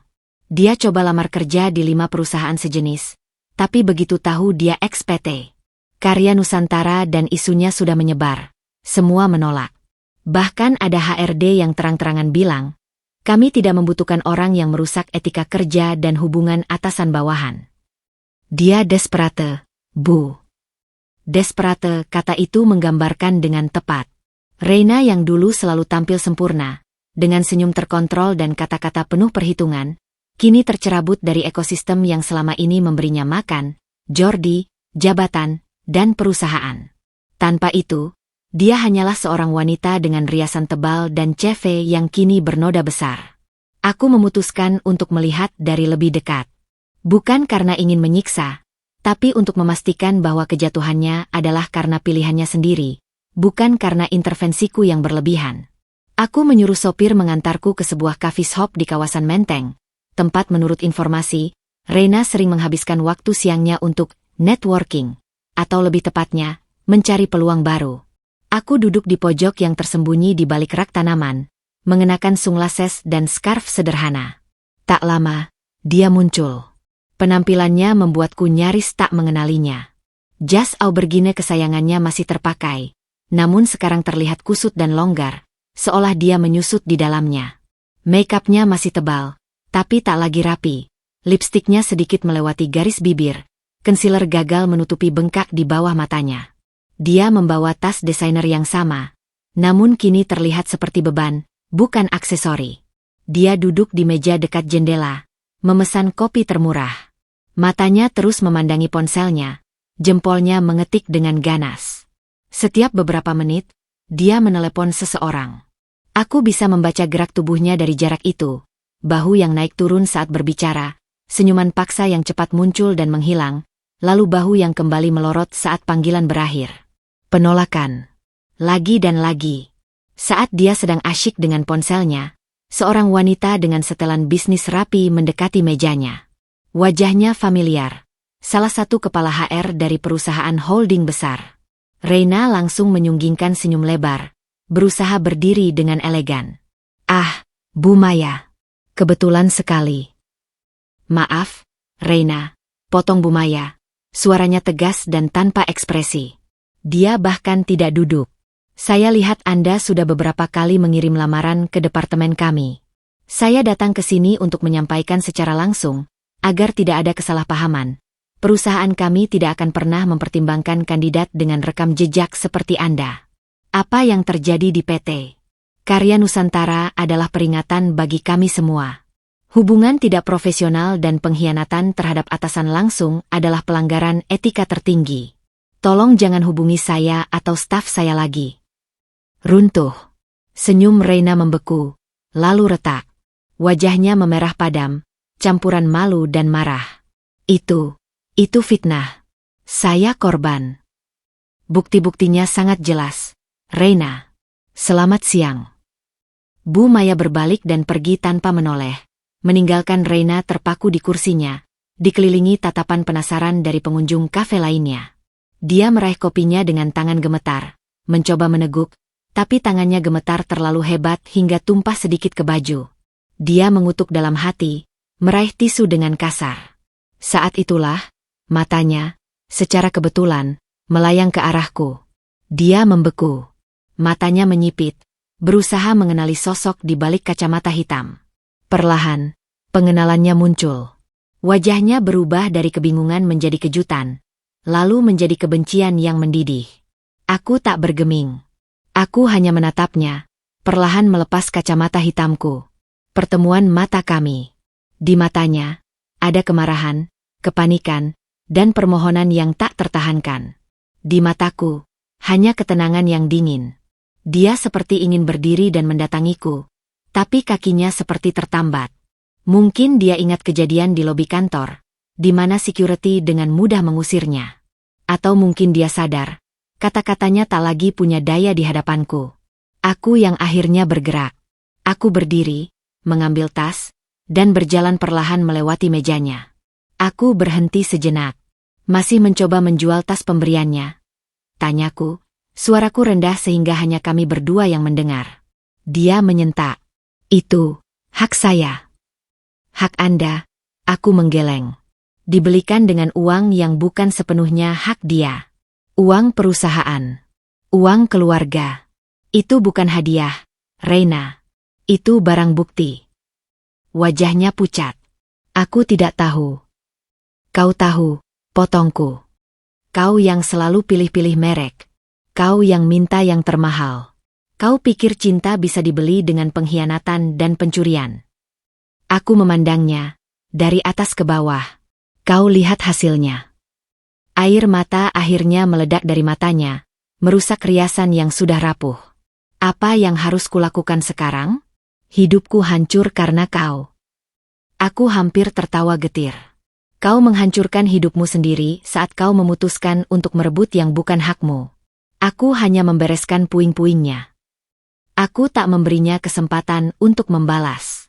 Aku melanjutkan langkah, meninggalkannya sendirian di meja dengan segelas kopi yang tumpah dan kehidupan yang telah menjadi reruntuhan. Beberapa hari kemudian, laporan terakhir sampai. Reina telah pergi. Bukan ke tempat yang lebih baik, melohong. Menurut informasi, dia telah menjual apa saja yang bisa dijual dengan harga murah di pasar Grey. Tas, perhiasan, bahkan beberapa pakaian bermerek. Dia mengumpulkan uang itu dan memutuskan pulang ke kampung halamannya di sebuah kota kecil di Jawa Tengah. Tapi kampung halaman bukan lagi pelukan yang hangat. Gosip ternyata lebih cepat dari pesawat.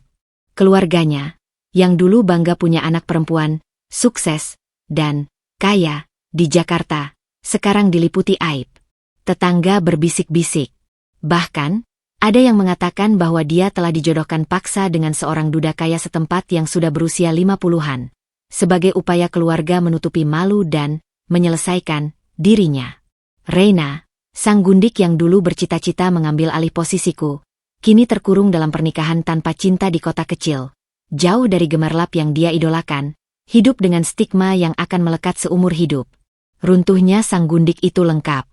Bukan hanya secara materi, tapi secara sosial, secara moral. Dia kehilangan segalanya yang pernah dia bangun di atas penderitaan orang lain. Dan aku mematikan layar laptop yang berisi laporan terakhir itu. Tak ada rasa bahagia.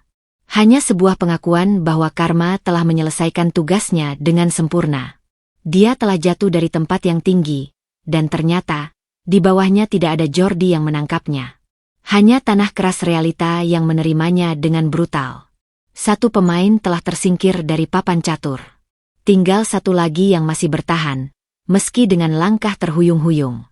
Dan untuknya, karma menyimpan bentuk yang berbeda. Bukan kehancuran sosial, melainkan jerat hukum yang dingin dan tak terelakkan. Kantor pengacara di lantai 35 sebuah gedung perkantoran di Sudirman memiliki pemandangan yang luar biasa. Dari balik dinding kaca, aku bisa melihat kota Jakarta terbentang di bawah, hiruk-pikuk namun tak bersuara. Suasana di dalam ruangan sejuk, tenang, dan berisi kekuatan yang terpendam. Di hadapanku, 3 sosok serius duduk di balik meja rapat yang luas. Bu Riana, penasihat hukum utama keluarga kami dengan sorot mata setajam silet. Pak Doni, spesialis hukum pidana korporat, dan asisten mereka yang muda namun cekatan. Lengkap, Bu Dinda, ucap Bu Riana, mendorong sebuah map coklat tebal ke arahku. Suaranya jernih, setiap kata terukur. Semua bukti untuk laporan ke pihak kepolisian sudah kami kompilasi. Kami memilih untuk melaporkan di Polda Metro Jaya, mengingat nilai kerugian negara, karena ini melibatkan proyek yang mendapat fasilitas dari pemerintah, dan dampak luasnya. Aku membuka map tersebut. Isinya membuatku menarik napas dalam. Ini bukan sekadar laporan keuangan yang kacau. Ini adalah sebuah narasi kejahatan yang terstruktur. Poin pertama, penggelapan dana Pak Doni yang menjelaskan, jarinya menunjuk diagram alur dana. Dana sebesar 3,2 miliar dari proyek pengembangan software untuk pemerintah daerah dialihkan dalam 3 tahap. Dari rekening PT Karya Nusantara ke rekening PT Mitra Sinergi Abadi, perusahaan Shell yang kami buktikan hanya berupa alamat virtual dan Reina sebagai penanggung jawab. Dari sana, dana dicairkan dan dibagi. 1,5 miliar masuk ke rekening pribadi Jordan Wirawan, 1 miliar ke rekening Reina Sari Dewi, dan sisanya untuk biaya operasional fiktif. Poin kedua, pemalsuan dokumen. Bu Riana mengambil alih, menunjukkan beberapa dokumen berstempel. Untuk menutupi pengalihan ini, mereka memalsukan laporan progres proyek, tanda terima dari vendor fiktif, dan yang paling parah, menggunakan wewenang ibu sebagai kepala SDM waktu itu untuk membuat surat rekomendasi dan penilaian kinerja palsu bagi staf PT Mitra Sinergi Abadi, sehingga seolah-olah ada kerjasama yang sah. Ini yang membuatku menggigit bibir. Namaku dicatut. Tanda tanganku hampir dipalsukan. Mereka benar-benar berusaha menjadikanku kambing hitam jika suatu hari hal ini terbongkar. Poin ketiga, penggunaan aset perusahaan untuk kepentingan pribadi yang meluas. Selain kasus utama ini, audit forensik kami menemukan penyimpangan-penyimpangan lain dalam 2 tahun terakhir, lanjut Pak Doni.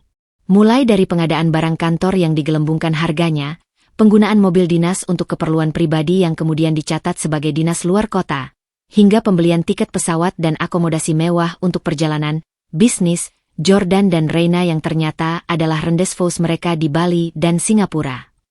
Setiap poin adalah paku lain di peti mati reputasi Jordi. Keterperinciannya membuatku ngeri. Betapa lama, sistematis, dan rakusnya mereka. Kami sudah menyiapkan surat kuasa khusus dari PT Bintang Mahakarya selaku korporasi yang dirugikan, serta dari ibu secara pribadi sebagai pihak yang namanya dicatut, kata Bu Riana. Idealnya, laporan ini akan menjerat keduanya dengan pasal 372, 374 tentang penggelapan, pasal 263 tentang pemalsuan surat, dan pasal 3 Undang-Undang Tindak Pidana Korupsi untuk unsur kerugian keuangan negara. Ancaman hukumannya bisa mencapai 15 tahun penjara. 15 tahun. Angka itu menggantung di udara. Bukan waktu yang singkat. Tapi melihat tumpukan bukti di depanku, itu adalah konsekuensi yang pantas. Bagaimana dengan keluarganya? Tanyaku, memikirkan ayah Jordi yang sudah sepuh dan selama ini baik padaku. Bu Riana menghela napas. Keluarga besar Jordan tentu akan terkena imbas. Reputasi mereka hancur. Tapi dalam hukum, yang bertanggung jawab adalah pelaku. Ayahnya sudah kami hubungi secara informal. Beliau sangat terpukul. Tapi beliau memahami bahwa ini konsekuensi yang harus dihadapi anaknya. Beliau bahkan meminta maaf pada ibu. Rasa sedih yang tumpul menyergap. Aku membayangkan Pak Tua yang baik itu harus menanggung aib di usia senjanya. Tapi sekali lagi, ini adalah buah dari pohon yang ditanam Jordi sendiri. Kapan kita bertindak? Tanyaku, suaraku tegas. Besok pagi, jawab Bu Riana. Kami sudah mengatur janji dengan penyidik di Polda. Ibu perlu hadir untuk penandatanganan berkas dan memberikan keterangan awal. Setelah itu, proses hukum akan berjalan. Mereka akan dipanggil sebagai tersangka. Esok harinya, perjalanan ke Polda Metro Jaya terasa seperti sebuah prosesi yang suram. Aku tidak masuk dari pintu umum. Kami diantar melalui pintu khusus, langsung ke ruang penyidik khusus tindak pidana korporat. Ruangannya sederhana, bau kopi kental dan kertas. Penyidik, seorang pria berbadan tegap dengan wajah yang tidak banyak ekspresi bernama AKP Fadli, menerima kami dengan profesional. Dia membaca berkas yang kami serahkan, matanya sesekali terangkat, tampak terkesan, atau mungkin jijik, dengan kerumitan kasus ini. Bukti-buktinya sangat kuat, Ibu, ujarnya setelah selesai membaca intisari. Ini kasus yang jelas. Kami akan segera menerbitkan surat panggilan untuk kedua tersangka. Prosesnya berjalan cepat. Penandatanganan. Pemberian keterangan. Aku menceritakan dengan singkat tentang pemecatan, penemuan anting, dan ketidaktahuanku akan penyimpangan dana hingga audit internal dilakukan. AKP Fadli mendengarkan dengan saksama, sesekali menganggak. Saat kami hendak keluar, dia berkata, "Ini keputusan yang berat, Ibu. Tapi benar. Membiarkan pelaku seperti ini berarti merugikan lebih banyak pihak lagi." Aku mengangguk. Itulah yang kurasakan. Ini bukan lagi tentang dendam pribadi. Ini tentang pertanggungjawaban. Tentang memberi sinyal bahwa tindakan seperti ini tidak akan dibiarkan, sekalipun pelakunya adalah orang terdekat. 2 hari kemudian, panggilan resmi dari Polda sampai ke tangan Jordi dan Reina. Aku mendapat laporan detil tentang reaksi mereka. Jordi, yang kini tinggal di apartemen temannya yang mulai kesal dengan kehadirannya, mendapat surat panggilan melalui jasa pengiriman. Menurut tetangga, dia terdengar berteriak dan melempar barang dari dalam apartemen. Dia kemudian menghubungi ayahnya, memohon bantuan. Tapi kali ini, ayahnya memilih diam. Ayah Jordi hanya berkata, "Hadapi konsekuensimu, Nak. Aku sudah memperingatkanmu tentang Reina, tentang keserakahanmu. Sekarang, aku tidak bisa berbuat apa-apa." Putusan dari sang ayah, mungkin, lebih menyakitkan bagi Jordi daripada panggilan polisi itu sendiri. Reina, yang sudah berada di kampung halaman dan terlibat dalam drama perjodohan paksa, mendapat telepon dari polisi setempat yang menyampaikan panggilan. Kekacauan pun terjadi. Keluarga yang berusaha menutupi aibnya kini malah dipermalukan oleh aparat hukum. Dikatakan, calon suaminya yang duda itu langsung membatalkan rencana pernikahan. "Aku butuh istri, bukan masalah," katanya kasar. Reina terisolasi, dikucilkan bahkan oleh keluarganya sendiri. Dia harus kembali ke Jakarta untuk menghadapi proses hukum, dengan semua biaya dan rasa malunya sendiri. Jerat hukum telah terjalin, kuat dan tak terbantahkan.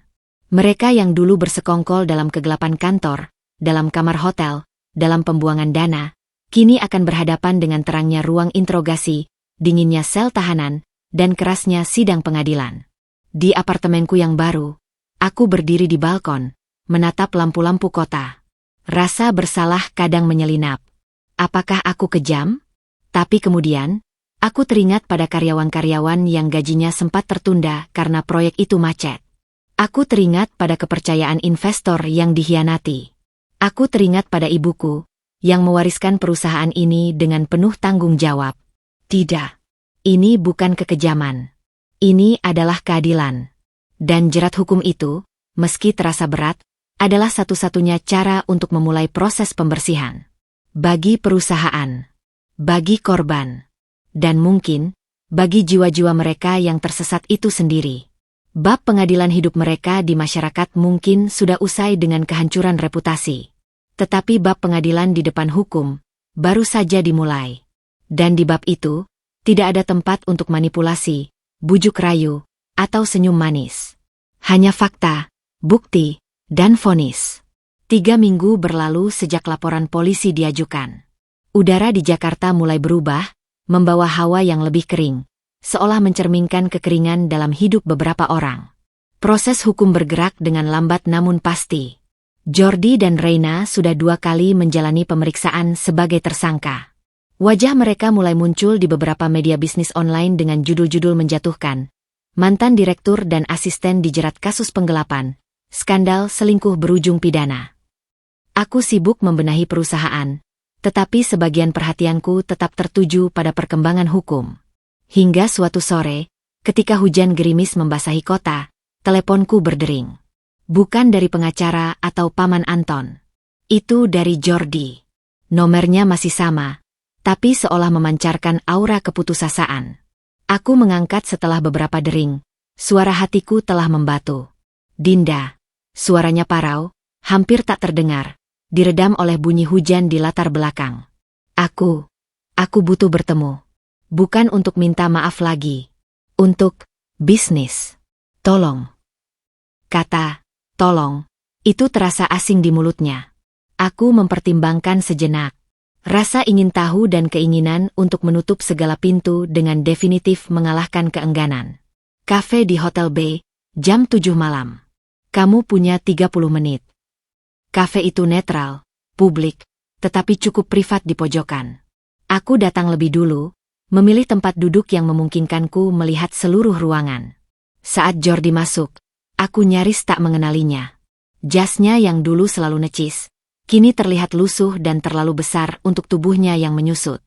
Wajahnya tertutup bayangan kelelahan dan tekanan batin. Dia melangkah pelan, matanya menyapu ruangan sebelum akhirnya melihatku dan berjalan mendekat dengan bahu yang turun. Dinda, gumannya, duduk di depanku tanpa menatap mataku. Tangannya menggenggam erat sebuah map plastik bening. Apa yang kamu inginkan, Jordi? Waktumu mulai sekarang, kataku, suaraku datar. Dia menghela napas panjang, seolah mengumpulkan keberanian. Aku akan menjual sisa saham keluarganya di PT Karya Nusantara. Yang 15% itu. Dia akhirnya menatapku, matanya penuh kepayahan. Aku butuh uang. Untuk bayar pengacara. Untuk hidup. Ayahku sudah setuju. Dia lebih memilih uang tunai daripada menyaksikan sahamnya semakin terpuruk karena namaku. Ini tawaran yang menarik. Dengan 15% itu, ditambah 51% milikku melalui Bintang Mahakarya, aku akan memiliki kendali absolut, hampir 66%. Tidak akan ada suara penentang lagi. Tapi aku tahu, ini adalah tanda kelemahan terakhirnya. Kau tahu saham itu nilainya jauh di bawah harga wajar sekarang karena skandal ini, kataku, menyebutkan angka yang realistis namun sangat rendah, hanya sekitar 40% dari valuasi sebelum kejatuhannya. Dia mengangguk, wajahnya berkerut menahan sakit. Aku tahu. Aku terima. Tapi, ada satu syarat dariku. Dia bersandar ke depan, suaranya rendah. Tarik laporan polisimu. Hentikan proses hukum. Aku menatapnya, tak berkedip. Kemudian, aku tertawa kecil. Sebuah suara yang tanpa humor. Kau pikir ini tawar-menawar di pasar loak, Jordi? Kau jual saham, dan aku mengabaikan tindak pidana? Penggelapan dana miliar-miliar? Pemalsuan dokumen? Aku menggeleng. Tidak. Proses hukum tidak bisa dihentikan olehku secara sepihak. Itu sudah di tangan penegak hukum dan atas nama korporasi. Harapan di matanya pudar. Dia terlihat semakin ciut. Tapi, aku tidak akan kuat di penjara, Dinda. Kau harusnya memikirkan itu sebelum kau menggelapkan uang, Jordi, potongku tanpa ampun. Tapi, ada sesuatu yang bisa kau lakukan untuk mungkin meringankan beban moral, dan membuatku mempertimbangkan untuk tidak memperberat tuntutan dari sisi korporasi. Dia menatapku, bingung. Apa itu? Dokumen dan pernyataan tertulis. Aku melipat tangan di atas meja. Kau akan membuat pernyataan lengkap yang mengakui semua kesalahanmu.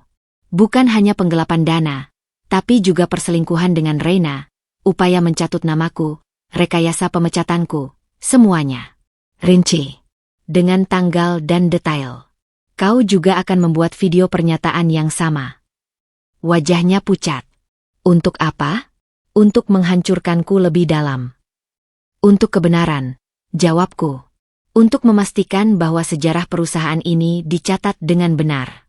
Dan untuk memastikan bahwa Reina juga bertanggung jawab atas perannya, bukan hanya jadi korban yang kau hasut seperti klaimmu dulu.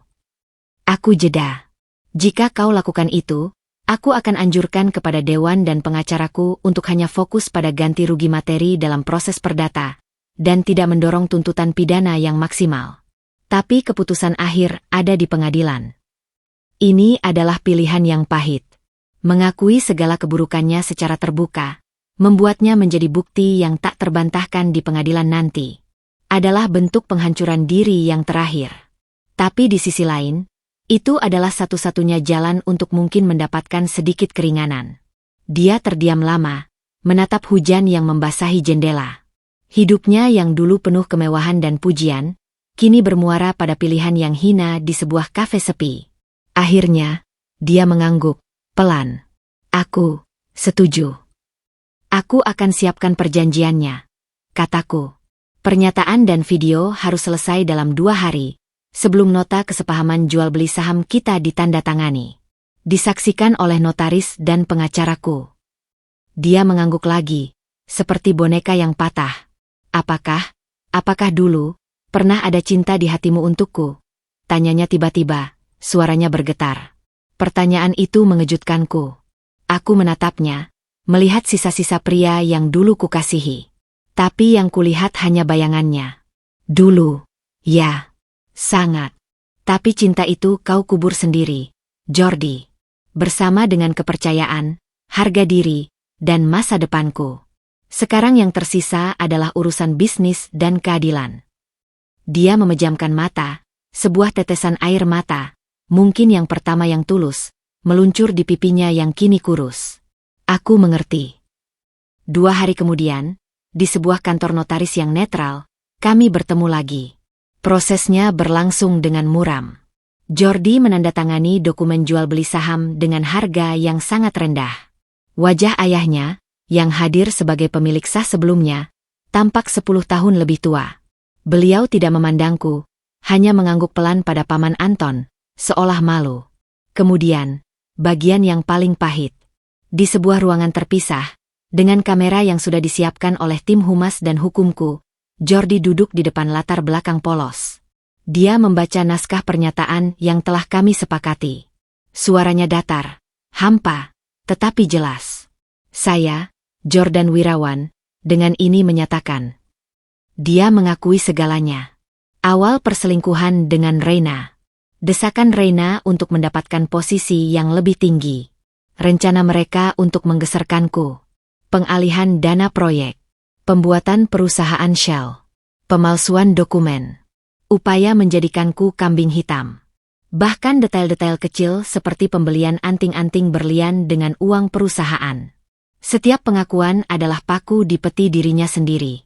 Saat membaca bagian tentang bagaimana dia dengan sengaja menciptakan lingkungan kerja yang tidak nyaman bagiku agar kinerjaku terlihat menurun, suaranya tercekat. Butuh waktu beberapa detik sebelum dia bisa melanjutkan. Setelah pernyataan tertulis, dia harus mengucapkan hal yang sama secara spontan di depan kamera. Ini lebih menyakitkan. Tanpa naskah, dia harus merangkai sendiri pengakuan dosa-dosanya. Dia menangis. Tersedu-sedu. Tapi dia menyelesaikannya. Saya melakukan semua ini atas kesadaran dan pilihan saya sendiri. Saya menyesal. Saya bertanggung jawab penuh. Begitu kata terakhirnya diucapkan, ruangan menjadi sunyi. Hanya bunyi desis AC. Jordi menundukkan kepalanya, bahunya bergetar hebat. Aku, yang menyaksikan dari balik kaca terawang, merasakan sebuah penutupan yang getir. Dia telah menjual sisa terakhir dari warisan keluarganya. Dan yang lebih mahal, dia telah menjual harga dirinya yang tersisa untuk secuil harapan akan keringanan. Tawaran yang pahit itu telah dia terima. Dan aku, dengan pernyataan dan video itu, kini memiliki kendali penuh bukan hanya atas perusahaan, tetapi juga atas kebenaran yang akan menentukan narasi akhir dari semua ini. Ketika Jordi keluar dari ruangan, matanya kosong. Dia tak lagi melihatku. Dia hanya berjalan pelan, didampingi pengacaranya yang cemberut, meninggalkan kantor notaris itu. Aku berdiri di tempat, memegang salinan perjanjian dan flash drive berisi video. Rasanya bukan kemenangan. Rasanya seperti baru saja menyelesaikan sebuah operasi pengangkatan tumor ganas. Prosesnya menyakitkan, berdarah-darah, tetapi perlu. Tumor itu telah diangkat. Sekarang, tinggal memulihkan tubuh yang telah lama sakit. Dan untuk Jordi, hidupnya akan menjadi hukuman panjang, baik di balik terali besi maupun dalam penjara batinnya sendiri. Tawaran yang pahit itu adalah pil yang harus dia telan, dan efek sampingnya akan dia rasakan seumur hidup. Jakarta memang tidak pernah tidur. dan gosip adalah mata uangnya yang paling likuid. Jadi, tidak mengherankan ketika 2 hari setelah video pengakuan Jordi beredar terbatas di kalangan internal perusahaan dan pihak berwajib, sebuah bocoran dramatis muncul di media.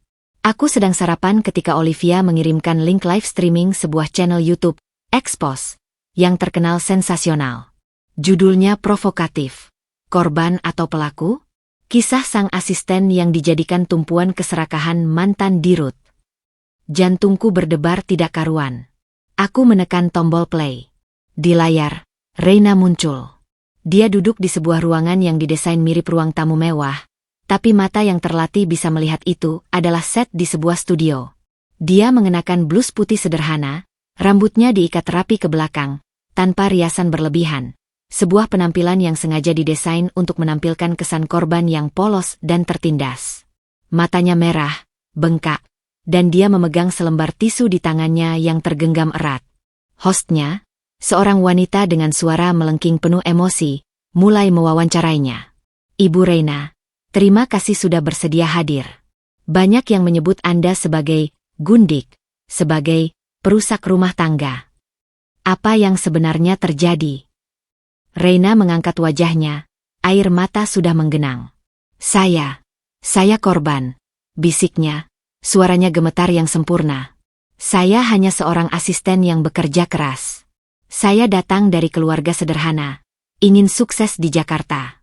Lalu, Pak Jordan, dia terisak, dia yang mendekati saya. Dia yang berjanji memberi saya masa depan. Dia bilang istrinya, Mbak Dinda, tidak mengerti dia, tidak suportif. Saya percaya. Saya muda dan naif. Aku memicingkan mata. Dia memutar narasinya 180 derajat. Dia mulai memberi saya hadiah. Memaksa saya terima. Lalu dia mulai bicara tentang proyek, tentang uang. Dia bilang ada cara untuk mendapatkan lebih banyak, untuk masa depan kita. Saya takut. Tapi dia punya kuasa. Dia ancam akan pecat saya, hancurkan karir saya kalau saya tidak mau bekerja sama.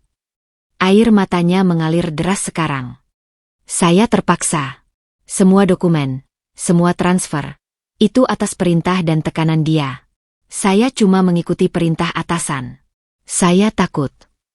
Hostnya melirik ke kamera, ekspresinya penuh simpati. Jadi, Anda mengaku terlibat, tapi hanya sebagai korban koersi? Korban pelecehan kekuasaan. Reina mengangguk cepat, seperti anak kecil yang ketakutan. Ya, saya korban. Dan setelah semuanya terbongkar, saya dibuang. Nama saya yang dicatut, reputasi saya yang hancur. Saya pulang kampung, dikucilkan keluarga. Saya hanya ingin keadilan. Ingin suara saya didengar. Bahwa di balik semua ini, ada seorang wanita muda yang dimanfaatkan dan kemudian dibuang oleh sistem dan oleh orang-orang berkuasa. Penampilannya sempurna. Tangisannya tulus, karena ketakutan akan masa depannya, bukan karena penyesalan. Dia memainkan kartu korban dengan ahli, memanfaatkan narasi patriarki dan pelecehan kekuasaan yang sensitif di media. Tak butuh waktu lama. Video itu menjadi viral. Tagar Justice for Reina dan korban koersi mulai bermunculan di media sosial. Beberapa akun feminis yang tidak tahu konteks lengkapnya mulai membela, menyerukan agar Reina diperlakukan sebagai korban, bukan pelaku. Komentar di bawah berita online mulai terbelah. Kasihan, cuma asisten dimanfaatkan bos, tulis satu netizen. Tapi dia juga nikmati hadiah dan jabatan kok, balas yang lain. Olivia langsung menelepon.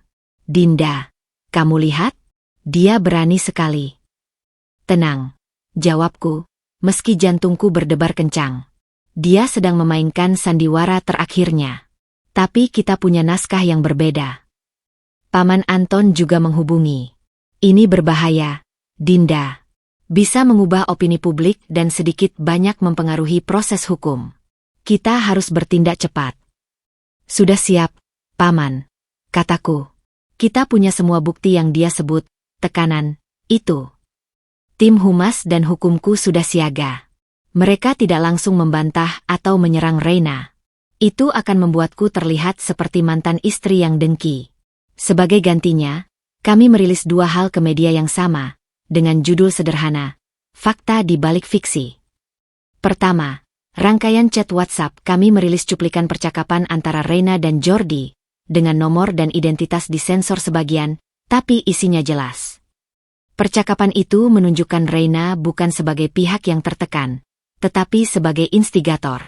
Dialah yang mendorong Jordi untuk cepat cairkan dananya sebelum audit, yang menanyakan, kapan saya bisa beli unit kondominium baru, yang mengirim foto anting-anting berlian dengan pesan, ini baru gaya hidup yang pantas untuk kita, sayang. Jangan dengarkan Dinda yang pelit.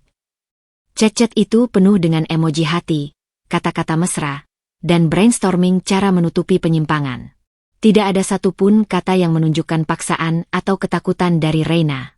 Kedua, rekaman suara rapat internal ini adalah masterpiece dari tim IT kami yang berhasil memulihkan data dari server lama. Suara Reina dalam sebuah rapat terbatas terdengar jelas, penuh keyakinan dan ambisi.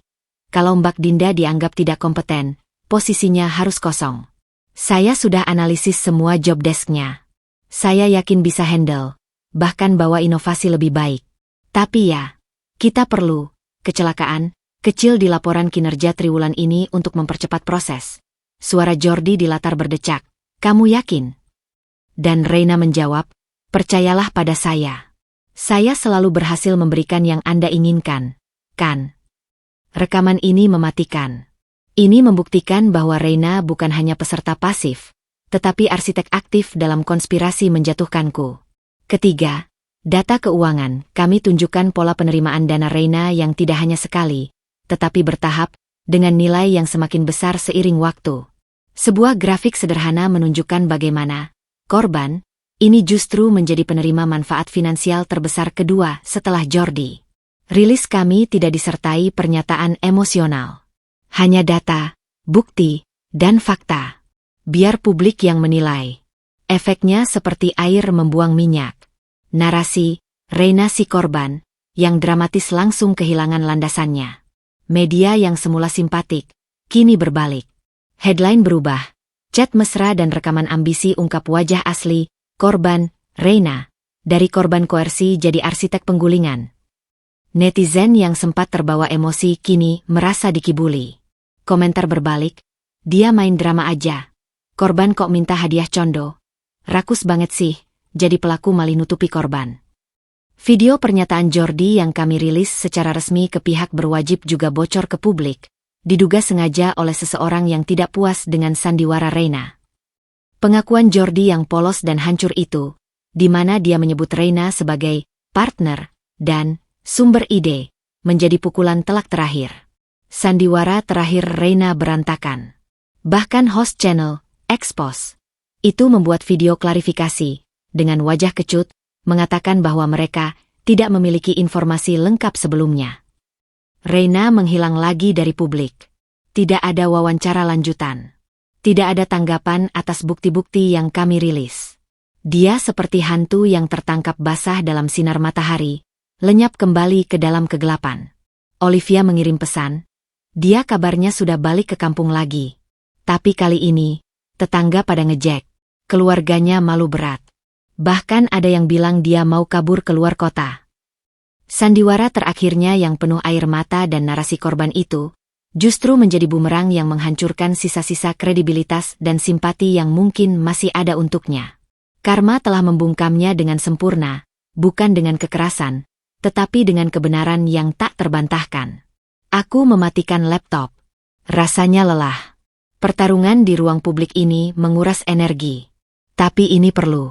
Bukan untuk menjatuhkannya lebih dalam, tetapi untuk membersihkan nama perusahaan, dan untuk memastikan bahwa kebenaran, yang seringkali lebih kompleks dari narasi korban atau pelaku yang hitam putih, bisa terlihat.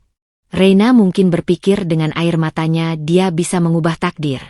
Tapi dia lupa, di dunia yang penuh data dan bukti digital, air mata palsu akan cepat menguap, meninggalkan hanya residu malu.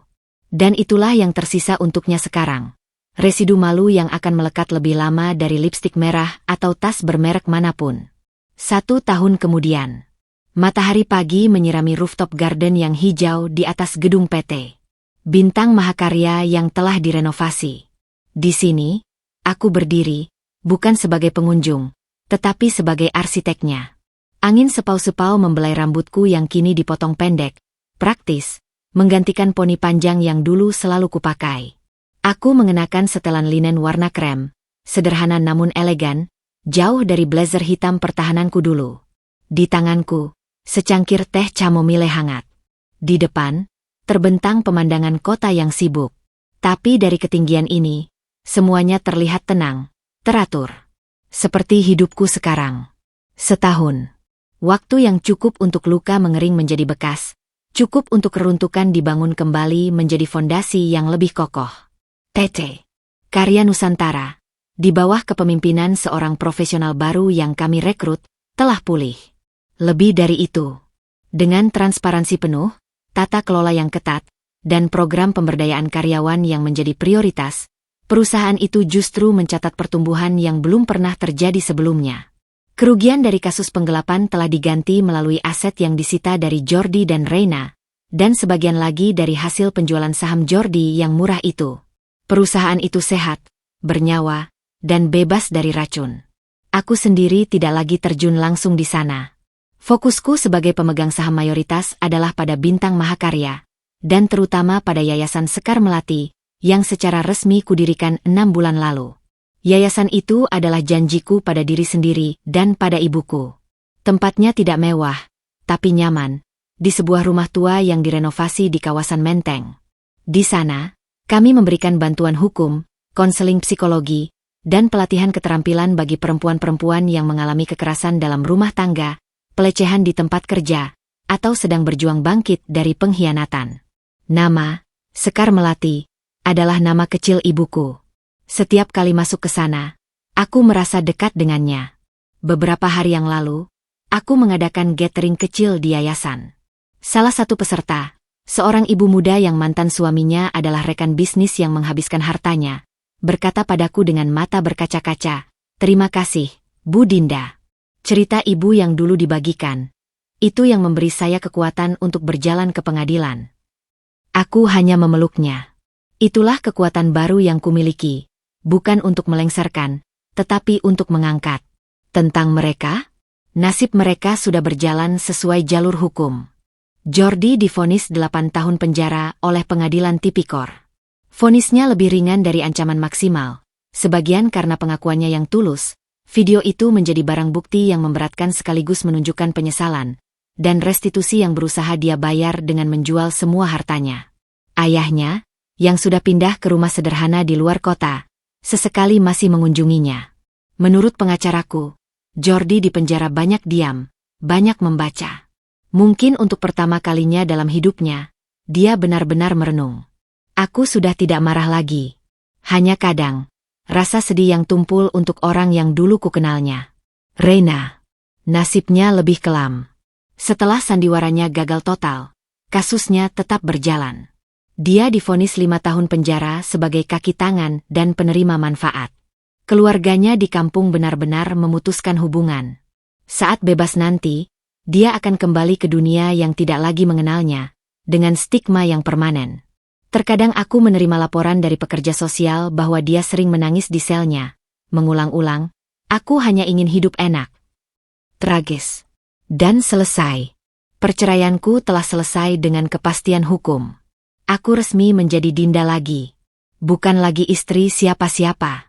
Pamanku, Anton, kini lebih banyak menghabiskan waktunya sebagai penasihat, sambil menikmati masa pensiunnya dengan berkebun. Warisan ibumu aman di tangan yang tepat, katanya padaku suatu hari, matanya berkaca-kaca. Aku menarik napas dalam-dalam, menikmati udara bersih di ketinggian. Dari sini, aku bisa melihat atap gedung PT Karya Nusantara di kejauhan. Tempat di mana dulu aku dipecat dengan hina, di mana kursiku digantikan dalam 5 menit. Mereka, Jordi dan Reina, pikir itu adalah akhir bagiku. Sebuah kekalahan memalukan. Mereka tak tahu bahwa di balik setiap wanita yang mereka remehkan, bisa saja berdiri sebuah warisan kekuatan yang diam. Mereka tak tahu bahwa dengan menjatuhkanku ke titik terendah, mereka justru memberiku pijakan untuk melompat lebih tinggi dari yang pernah mereka bayangkan. Lengser? Itu hanya kata untuk mereka. Bagiku, Yang terjadi adalah transformasi. Aku tidak lagi menjadi Dinda yang mencari cinta dan pengakuan dari luar. Aku menjadi Dinda yang sumber kekuatannya berasal dari dalam, dari warisan ibuku, dari tanggung jawab pada karyawan, dan dari solidaritas pada mereka yang mengalami hal serupa. Aku mengangkat cangkir tehku, menyeruput hangatnya. Di bawah, kehidupan kota terus berdetak, penuh dengan cerita-cerita lain tentang pengkhianatan, ketahanan, dan kebangkitan. Dulu, ceritaku adalah tentang seorang istri yang dipecat dan dikhianati. Kini, ceritaku adalah tentang seorang pemilik, seorang pemimpin, seorang pendiri yayasan. Tentang Dinda yang baru. Dan untuk yang baru ini, langkah selanjutnya adalah maju. Tak perlu menoleh ke belakang lagi. Karena di depan, ada terlalu banyak hal yang harus dibangun, terlalu banyak tangan yang perlu diangkat, dan terlalu banyak matahari pagi seperti ini yang perlu disyukuri. Tamato cerita. Karena terkadang, akhir yang terasa seperti kehancuran, hanyalah awal yang lebih baik yang sedang menyamar.